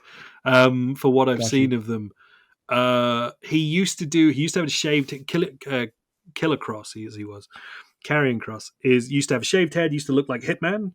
Okay, from the video games and. The Agent 47 or whatever. Yeah, Agent 47. And so that was a pretty good thing, and obviously that time has passed. And he was out of wrestling for a while after originally getting fired in the 2020 abandonments. And obviously he was Triple H guy, was brought back and was in theory going to be pushed for main event and just never seemed to get there. So they do a little bit of kind of like vaguely dramatic supernatural stuff with him and Scarlett, who is his kind of is a literal wife, I think, but valet and everything. She'll carry an hourglass, and TikTok was their whole thing. Like they would basically put time on people. TikTok, like we're coming to get you. And then they brought back the tag team, the Authors of Pain, who are now in a stable with him, and it doesn't seem to have hit anything. And I'm not really sure what the name of the Final Testament really means. I'll be interested to see if this can really do anything for either team. Okay. In a way, it feels a bit like we're getting people we like on here who don't really necessarily need more than TV storylines to fill a couple of hours. Like they don't. Right. I don't think they're anyone's favorite wrestler. This is probably a piss break, actually, thinking about it. Well, I was wondering that as well, but the street fight part of it intrigues me. That's true. Actually, Philadelphia, obviously, because it's in Philadelphia. They're calling it Philadelphia Street Fight. But I presume if it's like other street fights, that means it's going to probably be out of the ring, falls count anywhere, no DQ type stuff. So does that add a vibe, an interesting twist to it that makes it a bit more interesting and less popcorny? Yeah, which probably actually makes it your third match in. Right, we've had 2 straight matches. Here's your fun fucking mess around. Right. So yeah, actually you're right. Because of that, it's going to be like, okay, here's a change in the flow type match rather than a piss break. The piss break match will identify itself. Yeah. I mostly should. Although last year there wasn't one, and they just had it felt like 40 minutes of shit between. Because I remember being sat here at 20 past 3 or something, going like, is this going to run really short? and then the main event didn't start until 4 a.m. Jesus. And it was just kind of like, okay, we've just padded and ad breaks and shit. Yeah, looking at this card as a whole, I do kind of wonder if there is anything in there that really stands out as a piss break match, because they all look relatively strong. There's one where I'm like, I don't really care about either of these guys, but we'll get there. So next match, and this isn't that match, and I don't think it's going to be a piss break match because I like both of them. LA Knight versus AJ Styles. No, people want to hang around and scream yeah. So yeah, I think this will be the equivalent of Gunter Sammy. Like, people really want to get behind someone. It's going to be I think he'll probably win it, whereas I don't think Sammy will, but it will be that kind of like hard fought battle between two guys that everyone really likes, but they want to support this one, and currently this guy's the bad guy, so they'll boo him, type thing. Like, is AJ Styles officially a heel? I believe so. He certainly came back as a darker character. He jacked to shit. But jacked as fuck. I was going to say that. Yeah, he seems to be a trend recently. Yeah, he seemed to have come. Maybe TKO don't have as much testing. I know it's not. But anyway, he sort of. I was going to say it also could be him making up for his age as well a little bit, because he's very known for being very high flying and flippity floppity high risk in his early days, and given his the fact that he's getting older, maybe you make up for that by kind of bringing on the bulk and using that as a reason not to be so risk taking at this point in your career and pivoting your style slightly. Yeah, going a bit heavyweight with it. He was also injured for long enough that he had time to really get in the gym and work on it. And as The Rock proves, everyone naturally gets bigger as they get older. So any day now, brother, we're going to clearly get our big boy muscles. Yeah, I know, right? Yeah, just 100% natural. Go buy unreasonably large suits all around, and absolutely. WrestleMania 41 will show up. We'll look like Bobby Lashley in a suit. Man looks good in a suit. Yeah, we'll just. He does. He does. Like, hello, everybody. Me with my big bald head. No, but I think you're right. I think Knight wins this one. Yeah, it has to, because the fans will go wild if he doesn't. Yeah, I think it's very hard fought. Yeah, and I think that's. It'll be middle of the card, like pure wrestling match that everyone's just like, yeah. Right, because there's no stakes other than pride, right? Yeah. There's no title on the belt. There's no title on the belt. Not even like there's no title on the belt. There's no title on the belt. There's no, like, all three rings. Fucking hell, I'm turning into Mike Adamle. Jeff Hardy. Just Hardly. Damage Control. just Hardly of Damage Control. Yeah, Judgment Control. No title on the belt. That's my the episode title. There's no title on the belt. No title on the belt. All right, I love it. The next match is the WWE Women's Title match: Io Sky versus Bayley. Any way this goes, I'm perfectly happy. Same. Is the outcome. I like them both. I like them both. I feel like if Io keeps it, then there's more mileage in there, in terms of if they want to keep another version of Damage Control going longer, or the Judgment Day, whatever you want to call them. But it also could make sense to put them in a tailspin and anoint Bayley champion, and then do something different. Yeah, I could see that. So, and it really cements her turn as well. Yeah. Because it seems like everybody loves face Bayley, and I wasn't around for babyface Bayley era, but I've seen the footage, and my God, was she over as a baby face. Yeah. So I'm kind of excited for that era again, and this could really give her that push to go into that. But equally, if she gets beaten, and she gets beaten dirty, if the other, if the rest of Judgment Day show up and beat her down, then. Then maybe that gives her even more of an impetus to become more of a baby face, and it pushes her even further into that direction. So. I'd forgotten I had that button. Yeah, I think you probably get another rematch of this, or maybe you get if it is a split, you get Dakota and Bayley versus Io and someone, like, or maybe they find a third or bring up someone else. Like, you can come out of this a couple of different ways and have something really, really good. Whoever wins the belt. I agree. So, no, and I think it'll be a hell of a match as well because Yeah. they're both tremendous workers. they really are. So I'm excited to watch it. Yeah. I've seen Bailey in clips over the years. Io's newer to me, but just from that one clip that I sent to you from The bin spot from the bin spot from, it wasn't Elimination Chamber, was it? But War it was Games, one of those Survivor Series. War Games. Yeah. I was like, who's that? And I, how can I immediately love her? This is amazing. So yeah, she endeared herself to me a lot, and then ever since, just coming back a little bit, both her and Asuka are the two that I've really kind of glommed onto and been like, they're both great, and I want to see big things from them. So it's just as I'm speaking about wrestlers from Japan, a notable absence from this is Nakamura. Well, that's a fine point. He's not on it at all, is he? No. That is interesting. He's not injured, I don't think. So I wonder why he's not. I don't think so either. Yeah, that's surprising. Unless there's a pre-show match or something, but they're putting Nakamura like a pre-show match with him in. That'd be mean. Yeah, that's fascinating. He's not, or a surprise match that's yet to be announced that will come. Maybe Friday SmackDown. Oh shit! I was going to call him his gladiator name for a second, but I can't remember what it was. It was something really lame. Nick Aldis comes out and is like, Shinsuke Nakamura. I wanted to do Regal. Shinsuke Nakamura versus Yoshihiro Tajiri. I don't know. Versus all my snakes. My snakes. My snakes. Snakes.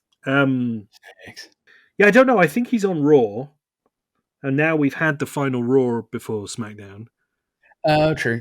Okay. Is he injured? He might be injured because he was certainly.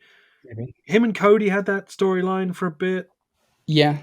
And I can't think the last time I heard anything about him. So it could be that he's injured or out or just being rested or whatever. It's suddenly fascinating he's not on it. But it does seem like they kind of try and do more with less at the moment.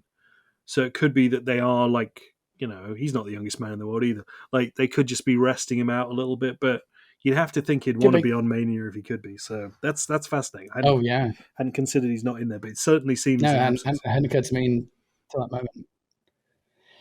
Yes. So next match is the WWE United States title triple threat match. Logan Paul, who's the current champion, versus Kevin Owens versus Mr. Randall Keith Orton. Is Keith his middle name? I'm suddenly doubting myself. I don't know. We've always said it is. I don't know whether that's legend or truth. Could he be RKO, right? So it's got to be. What else would it be? Kenny? Like Kenneth? Keith. Randall it's Keith. Okay, all right. We haven't made that up. I could 100% believe that we made that up, and then 20 years later we still just think it because we've always just said it. So why not? Yeah, absolutely. Yeah. I like his theme tune. Those are just the words. Yeah, those are just the words. I hear voices in my head. There are voices in my head. They talk to me inside my head. They talk to me. And then you put your arms up like that. If I was recording video, that would be the cover, but we're not going to get that. I think Logan Paul retains. I think it's a fun match. I think Kevin Owens is going to fucking absolutely throw himself off the highest thing he can find to jump off. There'll be some. Seems like the type. I don't know Kevin Owens well, but he seems like the type. Yeah, he is a man who enjoys a high spot, as is Logan Paul. The only person in this match who plays it safe and simple, especially at his age, is Mr. Orton. So it'll be interesting to see the roller coaster ride of this match. You could open the show with this, but I don't think you do. But it'll probably be a hell of a thing, and I imagine Logan Paul retains because unless he's going away, I think he is the biggest name to have that belt, and this cements him in a way that nothing has just yet. Not that I would necessarily take his words for, being 100% reliable just because of the kind of character he is in general as a person. But he has said that he wants to be kind of a full-time wrestler at this point. So if he doesn't want to be a part-time guy and just show up for the occasional appearance like he had been, then yeah, I think you're right. This kind of puts a nail into that and reinforces that commitment, which, you know, as unpleasant as some of the things he's done, like just the kind of character that I've seen him as over the years, there's no doubting that he has talent and clearly passion for the business.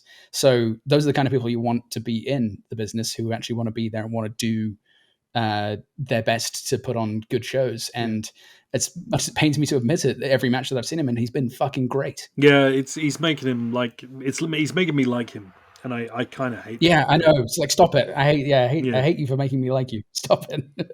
Stop it. Just stop it.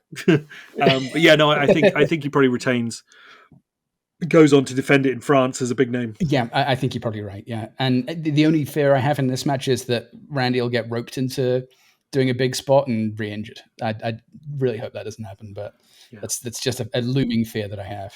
I feel kind of like that's why Owens is in there to lightning so rod. That you can do ground based stuff with Orton, and you can do kind of crazy flips and bonkers stuff with Owens, with Jake and Owens. Yeah, okay, all right, that makes sense. Here's a match. WWE World Heavyweight Title match. Seth freaking Rollins versus Drew Don't Give a Shit McIntyre. This is my prediction for opening the show. I think it'll open the show, and I don't normally want popcorn at the start of a show, but but if you're late, right? You haven't made it. You've been at the Slammy Awards. You're stuck in traffic. That's true. You think it'll be fine. Had a few. What was that drink that you had the other night? The German drink with the fruit juice. Lemon Radler.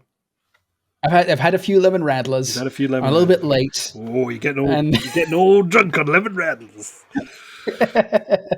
and I just want some salt. So yeah, popcorn. Yeah. It's like, I don't give a shit. Yeah, sword, whatever. Yeah. The making of this match will be punk on commentary, I think. And I think you're probably right. That'll play into the finish. The only prediction I have here, and see if you can figure out what I mean by this, I don't think either of those two men leave with the belt. You think? Do you think it's a DQ for interference? No. Well, Seth would retain if that was the case. So they're going to add someone to the match. Oh, what do you mean by this? Is Punk? So the last few weeks when I've seen him, he's very much playing up the fact that he's got that, headgear on his arm still. Yeah. Has he secretly healed? And will he be added to the match and will he get it? No. I think he'll play into it. I think he will. I think he'll do something else. I think. So tell me what you think is going to happen then. I think Senor Money in the Bank finally cashes in. Oh, Damian Priest? Damian Priest, having lost their belts the night before, he decides to finally do something with that fucking thing, and he walks out as World Heavyweight Champion. Because there has been a whole lot of he's going to be the first ever Money in the Bank winner not to cash it in talk. So, I mean, yeah, you spread that rumor and then have this happen without anyone realizing it. Okay. I don't mind that. It gets the belt off Rollins so he can go away and fix his back and fix his knees and fix whatever else is wrong with him. Spend time with his baby. Spend time with his baby, who's surprisingly old now. I saw a picture of her in that book, and she's like, "Oh, really? That baby must be 4 now or 3 or something." Wow. It's look at a proper tiny little fucking baby, child, not baby. Yeah, I think it gets him out of it, and you could maybe write him out completely if you need to. It saves it going on McIntyre, which I think doesn't get you a next step. In the same way I couldn't give you one for Becky, who might also go away. Actually, if you know what, they could both go away after this if they need to for a little bit. So maybe that's how you do it. Maybe Mummy puts such a fucking beat down on Becky Lynch that she has to be sent off in an ambulance, and then her husband goes off in the same ambulance the next night. And that way you can get them both off TV from it. Where I thought you were going with that is she puts such a beat down Becky Lynch that it injures Drew McIntyre. That's how much of a beat down she puts on Becky Lynch. Or Seth Rollins. I'm going to punch you so hard your husband feels it. She injures him. I want to hear her say that now. Yeah, that could be a way to get them both off TV for a little bit. That Yeah, you injure it them could. both. Although I feel like people might be expecting it if you do it with Becky. But anyway, yeah, I think if you say like maybe we get this slow breakdown of Judgment Day, adding a world championship belt into that, where you can have Finn versus, and you can have Dominic versus, and you can have yeah, you can have envy and jealousies creeping in. Yeah. You know, we lost the belts and you got one, and you didn't tell us you were going to do it. Yeah, I can see that working nicely. Yeah. Why are we resting McIntyre though? It's boring. Because I feel like he's. Well, yeah, no, we think that, but it seems like they want to position him against Punk. Yeah, but I don't think Punk's ready to come back yet. So No, I think I don't think he is. I think it's a way of not. If you put the belt on McIntyre without Punk there, you've got very little to do with him. Watch as McIntyre wins the belt, folks. Yeah. I don't know what his storyline is, because his entire storyline has been about CM Punk. So I think they get into a scuffle, and that costs him winning this match, because he's not focused on winning the belt. Yep. He's focused on I can see that. selling T-shirts that talk about CM Punk. So, and then that leaves an opening for an injured Rollins to be taken out by Damian Priest. Okay. And I think that's the way you fuck over everyone, and you get the belt to a different storyline altogether. And then you can have, if you want, you can have Seth versus McIntyre for the like, what the fuck, man, like non-belt version of the story. Or you can put Seth in with some of the bloodline straight away again if you've got something emerging from the night before, or you can send him off injured to recuperate. What you do with McIntyre, I haven't got a fucking clue.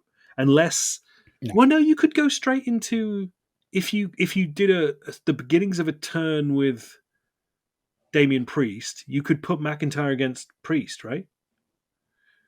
As a kind of like, wait, you cost me that belt. I could then yeah, but it's something you could do with him. I don't know what you would do with McIntyre next, because I don't think CM Punk's ready to come back. Wing! Yeah, I think you're right. So, I could be wrong. I could be wrong, and he is going to go like, I'm cleared or whatever. But, no, I think you're probably right. As much as I think people want that, I don't think it's going to happen.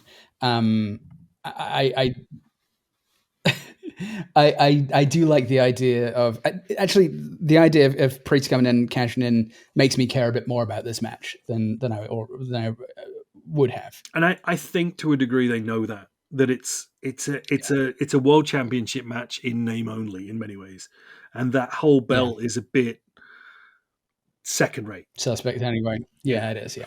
So I mean, they've even said it on the show. They've had the other guy with the other belt say, "You've got the second stream championship." The other two belts, right? Because his belt is the old two belts, and then this one was introduced because he needed a new belt. So but yeah, I think you end up with something like that. I think it's going to be crazy, messy, fun. Oh, where do we go next? Type finish. So with a very good comment. And on to what yes, that's true. That is definitely true. On to what will undoubtedly be the main event, the undisputed WWF, fucking hell, the undisputed WWE Universal title match. What is it that Heyman calls it? I swear he adds like 5 extra words. Heavyweight champion of the world. Roman Reigns versus Cody Rhodes, presumably with Bloodline rules. With Bloodline rules. A lot of people have said that fucking like, oh, Cena's going to come out and I saw Austin. Yeah, I saw someone say. I don't really buy it. No, did you see why people were saying that? Because of the truck, right? In the background. Because of the truck, yeah. With the Cody beatdown and then Cena and Austin on that truck. It's like, no, that's just a truck they tore around with 2 of the biggest people who've ever been in the company on. I think they were there for a reason, in the fact that The Rock has beaten both of them. Okay. And so I think there's a low key symbolism there. I don't think you're getting them necessarily in this. Watch it, folks. They're going to come out. This guarantees it. It's like when I used to try and predict the Oscars, and I would get everything wrong. If you see them at any point in the night, if they do like a WrestleMania 30 kind of, or here comes the old stars to chat about shit and do whatever for 20 minutes. Like, we're not getting them in that match. We might get them, somewhere. I don't buy it. I feel like there's enough shit in that match anyway. you don't want it to look like someone else won it for Cody. No. For the record, I want Cody to win. Same. Finish the fucking story. Let's get Roman out there and have a towering babyface champion for a bit. He has to win it against the odds, which means the deck stacked against him, bloodline rules. You might even get some more fucking bloodline people. Like, I think Jacob Fatu is finished up for MLW now. Would be interesting to bring him in. Okay. He is a fucking like badass. Like he's he like really? The way Solo Sikoa looks like a nice looking. Is he the one who looks like Umaga? Yeah, he's the one that looks like Umaga. Okay, I've seen a picture of him, and yeah, he does. He looks like a super in shape younger Umaga. Yeah, he looks like a grizzled badass. So yeah, I think he's done with MLW, was their champion for a bit. Okay, so I could see them debuting him. Do you think anyone? I mean, because it's bloodline rules. If you get The Rock and one of the Usos and Solo Sikoa and all those folks piling out to support Roman, and it's looking very one-sided, and there's the Wild West moment in the match where it looks like it's all gonna end. Does anyone come out on Cody's behalf? Is that where you would position an Austin or a Cena, or dare I dream a Goldust? I don't know. I know it's not going to happen because he's with AEW, but I bet a boy can dream. I believe he's very much still under contract with AEW, but it would be kind of cool. I have like a late era love and appreciation for Dustin Rhodes that's come up recently, and I just would love for a one night appearance, but I just don't think relations are good enough between Tony Khan and the double for that to be allowed to happen, unless his contract expired very recently and we don't know about it. Yeah, I don't see that happening. I don't think you can make it work that it's Cena or Austin and not have it take the shine off Cody. I agree. Yeah. So yes, you could have someone. I can imagine Orton coming out, in a kind of weird legacy kind of legacy. Yeah. Wait, not Ted DiBiase Jr. Not Ted. Why isn't he in prison for defrauding all that money? I'm not sure if he's in prison, but he's about to be. Yeah, he's very. Yeah. I can imagine someone coming out to be on his side, but they have to be very light touch with it. Because if they do too much, because it's got to be Cody's story. It's got to be Cody winning it, and it's got to be against the odds and having the entire deck stacked against him. But you also can't make it look like he's got no fucking friends. That's also true. Yeah. So I could imagine Rollins comes back out there. If Rollins has been taken off in an ambulance, maybe he valiantly fights his way back, but he's still injured as fuck. To try and settle the score from the night before.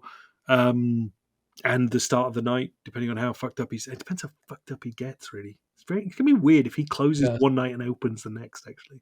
I don't know who that leaves to come out in defense that isn't too small a name or too big a name. I mean, you could have...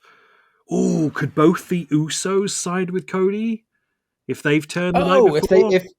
If Jimmy or if Jay turns face...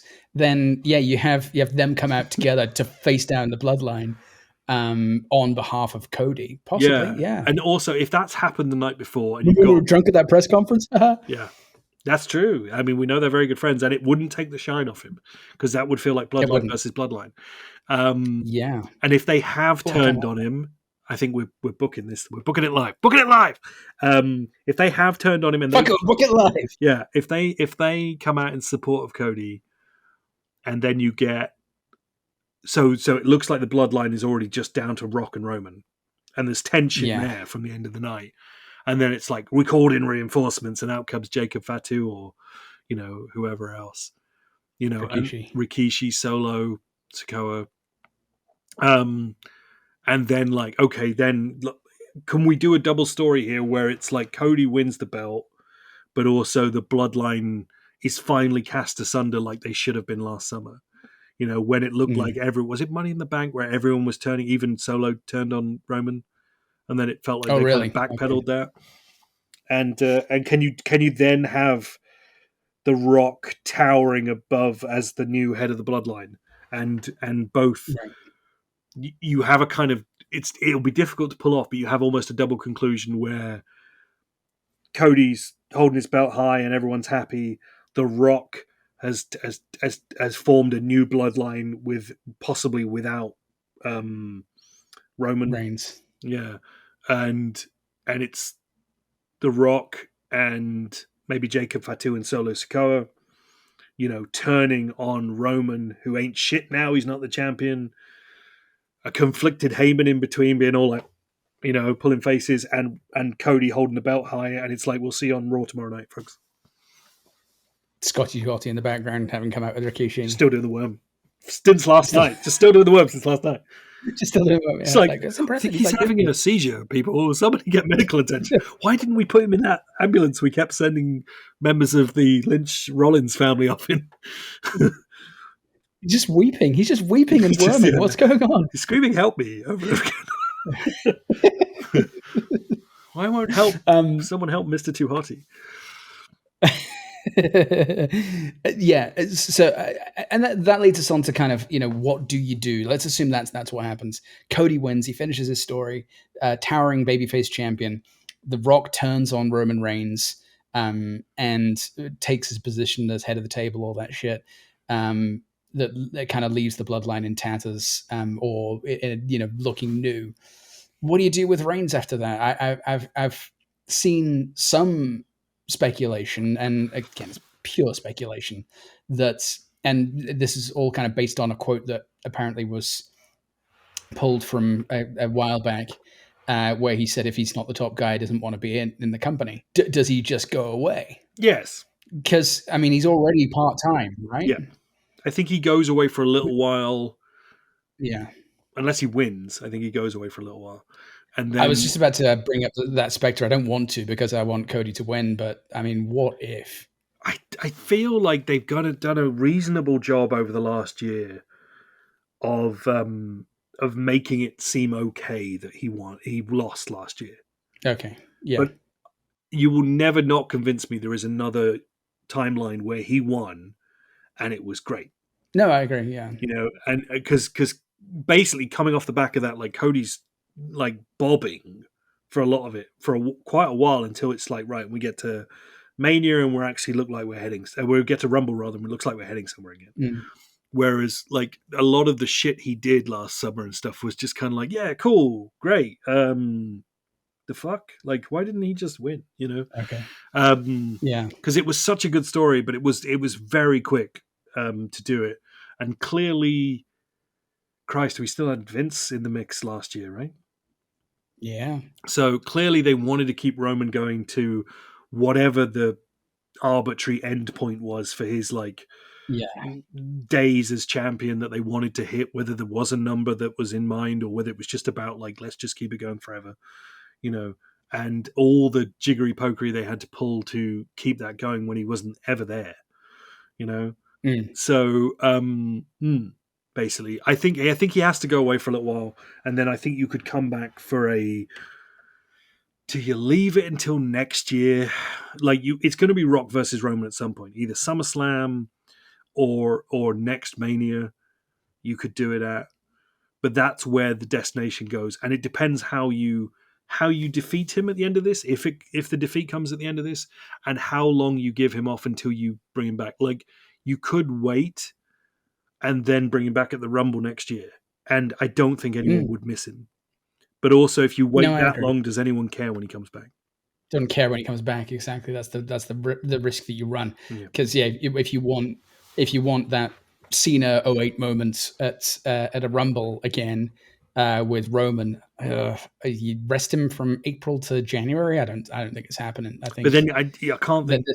Sorry. No, I was going to say there's going to be a portion of the audience who those people who kind of came in, the younger folks who came in and have followed. He's been their first big champion who'll be happy, but I don't think that's the majority of the watching public. Yeah, I also think for a while you need to see him defeated to build sympathy, because I assume he would turn babyface, especially. Yeah, and if you do set up. Rock's going to be around for a little while. We're going to have a new bloodline. You kind of need him in the wings as a kind of like pathetic kind of leftover. At least for a while. Like a bloodline office, and there's a cuck chair in the corner for Roman Reigns. Get back in your chair, Roman. But it depends whether they go that way. It depends whether Rock sticks around for a while or whether Rock's going away for a bit. In which case, okay, what does SmackDown become? Because then you've got the guts of a faction without anything, and you don't have the dominant. You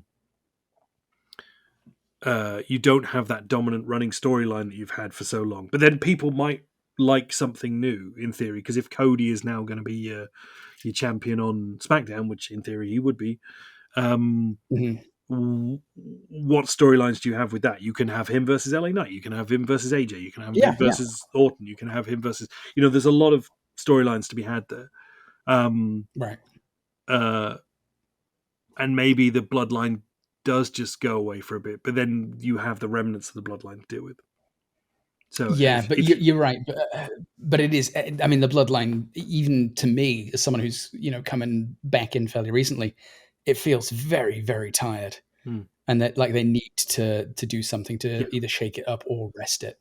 And if I think what you could essentially do is if The Rock does end up turning on Reigns on Sunday, it essentially starts a bloodline civil war, and that's how you kind of deal with it. You have a month or two of that aftermath where The Rock is trying to kind of almost keep the bloodline together, but it fractures, and that's how you get Rock off of being TV regularly if he doesn't want to stick around being on weekly TV anymore. And potentially that's how you bring Roman back at some point, is to kind of reform the bloodline, or reunite the families or whatever, or I'm going to undo what The Rock destroyed, whatever. I still don't care about it, but it's a potential avenue. You just need to. The problem is with neither of them being full timers, is having the build to do it. So that you can convince people, oh, here's Roman, he's a babyface now because reasons. Here's Rock, he's a bad guy now because reasons. Okay, now we're going to smash them together. And if so I was going to say, if neither of them are around, that's got to be the end of the bloodline, surely, because there's no one else in there who can take those reins, pun not intended, and be the new head of the table. None of those remainders are strong enough character-wise unless you've got position-wise. Enough babyface people, the Usos and stuff, to claim it, and they claim the name of the bloodline as a babyface joint. I just don't know is the answer on that, because I feel like if you scatter the bloodline at the end of this, you need to do more follow-up than just leave it and pick it up in 6 or 8 months. Yeah, I agree. But also, you can't do too much follow-up, because that match is never... the matches you get out of that are never going to be Backlash matches or fucking Money in the Bank matches.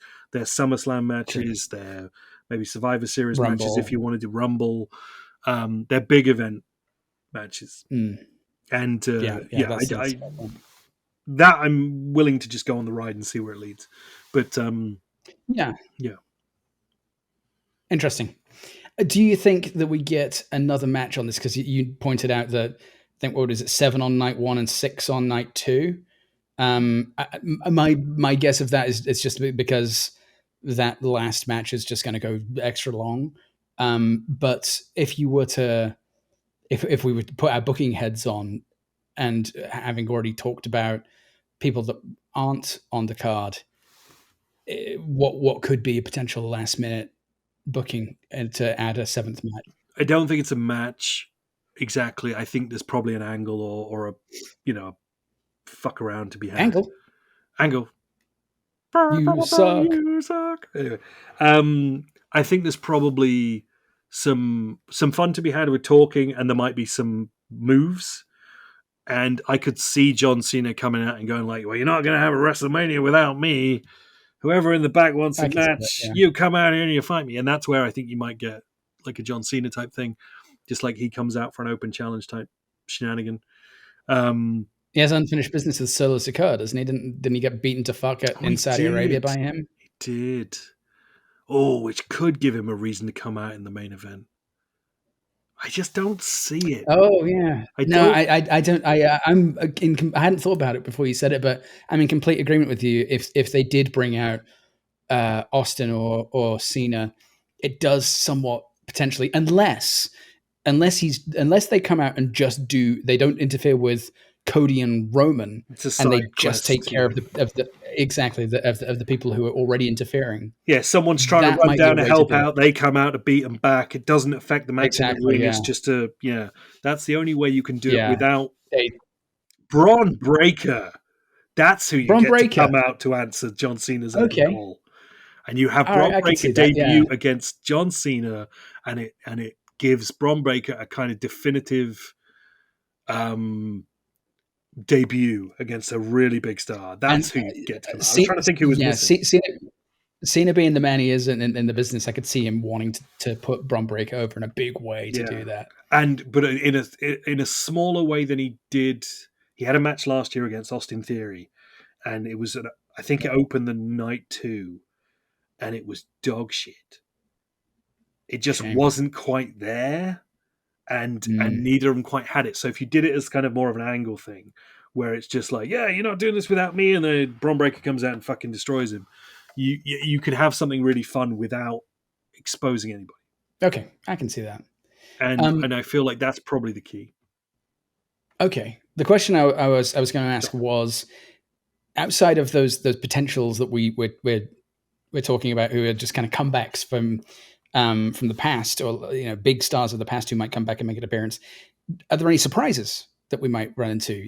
They love a surprise on a WrestleMania or a Royal Rumble night, where someone unexpected shows up that was at another place or that has been gone for a while. Is there anyone in the wings like that could potentially come back? I can't think of anyone who would be in that position. Brock, no.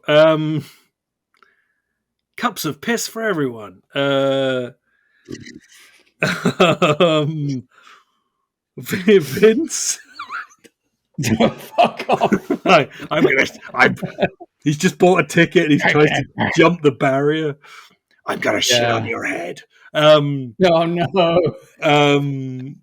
Oh Christ. Who is left?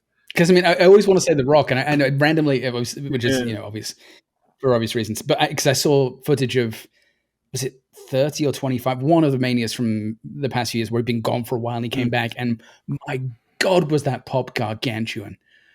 Because people just didn't expect it. It was completely out of the blue. And I don't know if there's any. Was that when it was him and Ronda Rousey versus Triple H and Steph? I don't know. I only saw the entrance, so it's either that or the one where he took on basically the entire Wyatt family. So they were both pretty good moments where he came out jacked to the gills. He was the host this year that I'm talking about. It was where Justin Robards announces, and he's like, and the host of WrestleMania, whatever number. And then he goes quiet. If you smell, and the audience loses their absolute shit all over the place, all over people's heads. He was the host of 28, but that's a long time. Maybe ago. That was it. And I think he was announced. Oh yeah. And that was the year it was John Cena versus The Miz in the main event, and everyone was like, "The fuck is this?" Why? But it was all about getting to John Cena versus The Rock the next year. And The Miz got knocked silly on the concrete at one point. They did something through the dashboard. Oh, okay. I think I've heard him tell that story. And you could tell the end of the match, he was just like, oh, his eyes are going. Just not there. Yeah. Like Shane after he did the corner to corner that one time and bashed his head. Yeah. And that got you to 29, which was the other WrestleMania I was at without you, which is what I said at the head of the show. Where was that? Where was that? New York. It was at MetLife. That MSG? Yeah, no, MetLife. MetLife. Out at the the where the Giants play. Which is where they're going to have some of the World Cup matches, isn't it? Is it? It would make sense. It's a very big stadium, yeah. and it's set up for football anyway. I think, isn't it? Because one of the MLS or whatever they call it teams play there anyway. I think. So New York subway drivers. I don't know. The New York subway drivers. That's right. Let's make that T-shirt, people. The New York subway drivers. And they come out and they're like, That's why they win, because no one can understand their tactics. da da da da da da. Oh, well, that's not as fun. There's New York City FC and the New York Red Bulls, Oh, okay. Red Bulls, as in. but neither of them play at MetLife. Oh, really? Is there a Jersey team that Yeah. play at MetLife? The Hoboken Smokers? Trenton Murderers. Yeah, the Trenton Murderers, the Newark dock workers. I don't know. Hoboken dock workers, wouldn't it? The Jersey City Fools. I don't know. And it doesn't look like there's anyone that plays at MetLife. Interesting. Hmm. Unless Red Bull Arena is another brand of MetLife, I don't know. No, I think it's still Red Bull called Arena is a soccer-specific stadium in Harrison, New Jersey. Okay. Anyway, the Jets play out there. I still get emails for some reason from the New York Jets, and I never signed up for those. Oh, really? If you try and unsubscribe from them, the page doesn't work. So, I message hate to it the when New that York happens, Jets. yeah. Stop sending me fucking emails. Fix your page. Yeah. So, fix your unsubscribe page. Fix your unsubscribe page, New York Jets. It's probably because I'm going to MetLife. They're probably just like, and partners, including the New York Jets. No, I bet you're right. But I can't think of anyone missing. I wouldn't be surprised if we had an Undertaker appearance. Fair. I honestly can't think of any legends that are left unless you bring back someone from the last 10 years. Is there anyone that jumps to mind for you that is kind of like... No, because the only people I can think of are people who are currently elsewhere, like your Edges, like your Ric Flairs. They already did. I was the other thing I was going to joke about was if there is another team that gets involved, they already did it. I've seen the footage of them doing this when the New Day were the hosts, and they came out and were like, "There's another team got to be in this ladder match." And they kind of started to walk towards the arena, and then happened, and the Hardys came out with their most confused gimmick, where the WWE fans, presumably not having seen them in many years, but hearing the traditional Hardy Boys music, and then Broken Man comes out with his face and stuff. But I did also hear that that there's a potential that Matt Hardy's contract might be done with in AEW. Okay. Again, pure speculation. And it was just a headline. I didn't really look into it. Could be bollocks. I feel like that's Matt touting for work more than anything. Probably. Yeah. He seems to have been very happy with AEW until he got a bit underutilized, should we say? I see. And sure. And then seems to have got quite chippy about it over the last couple of months from what I've seen. So that could be him like loudly putting feelers out, I would say. I think Jeff is very much still under contract and injured. Didn't Jeff recently get dropped on his head by like Sammy Guevara or something, and there was a whole brouhaha about that because they finished the match rather than calling it off. Oh shit. So I think I did see some footage of him having a bit of a hard time with like Whisper in the Wind and stuff recently, and I was just like, oh shit, this is kind of sad to watch. Yeah, it is. Not that he's off the wagon or anything, but it's as far as I'm aware.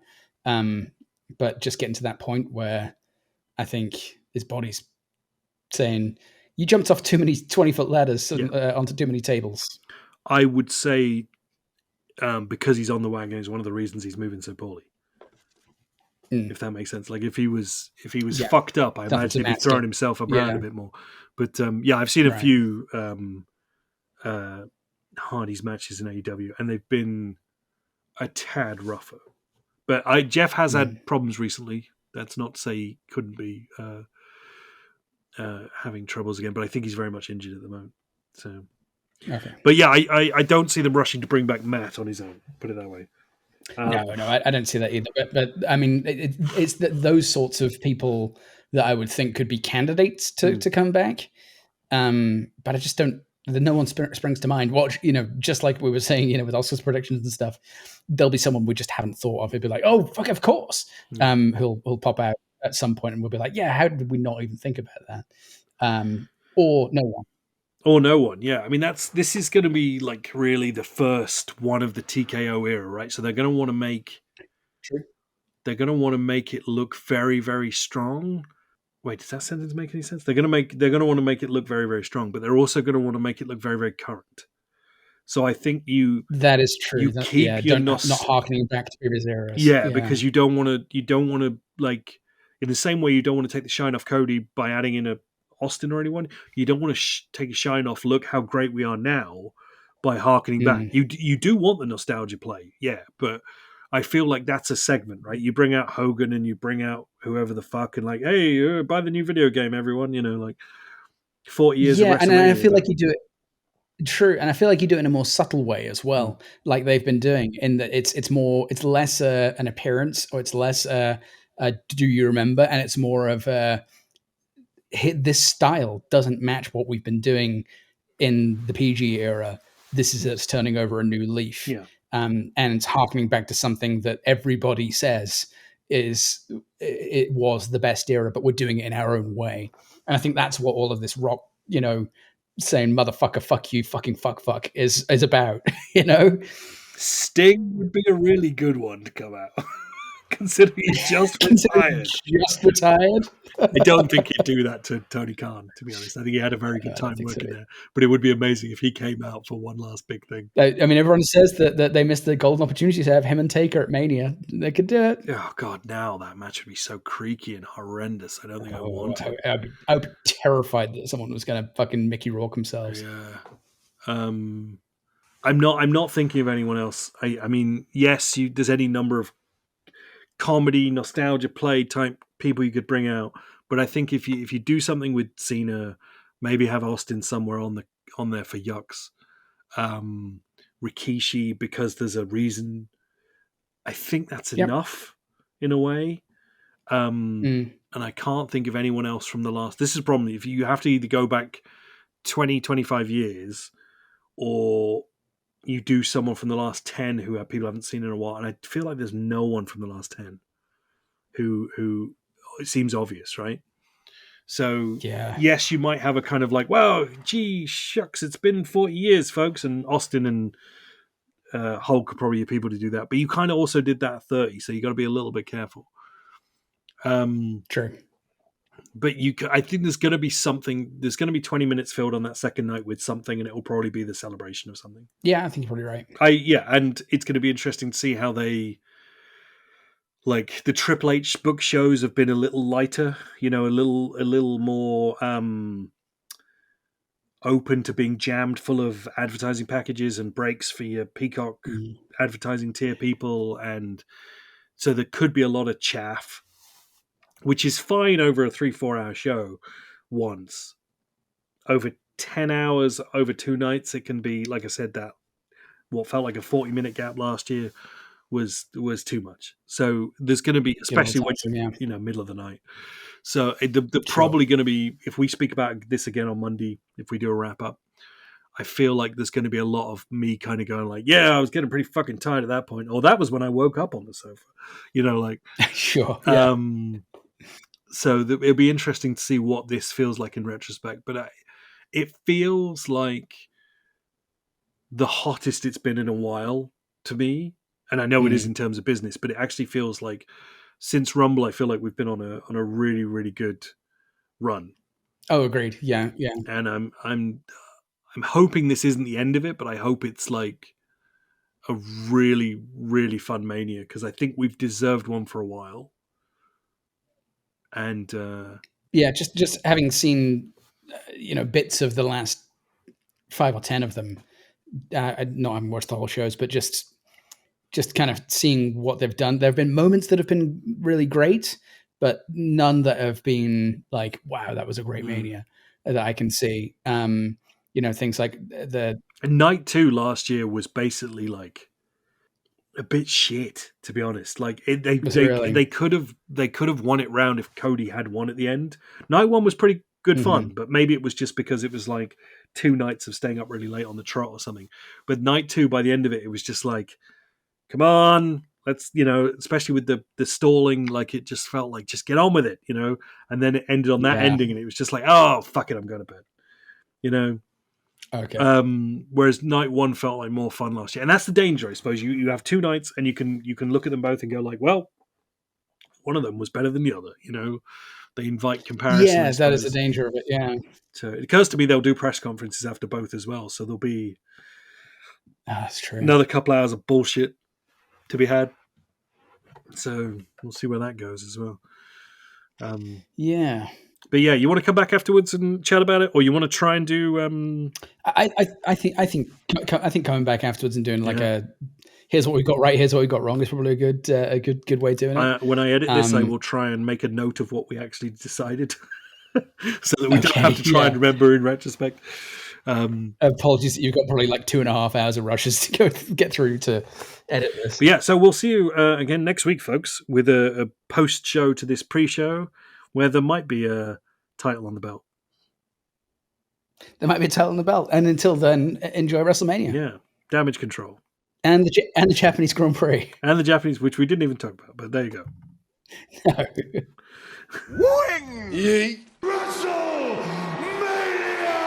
Gamf preview show. Do you feel him, sir?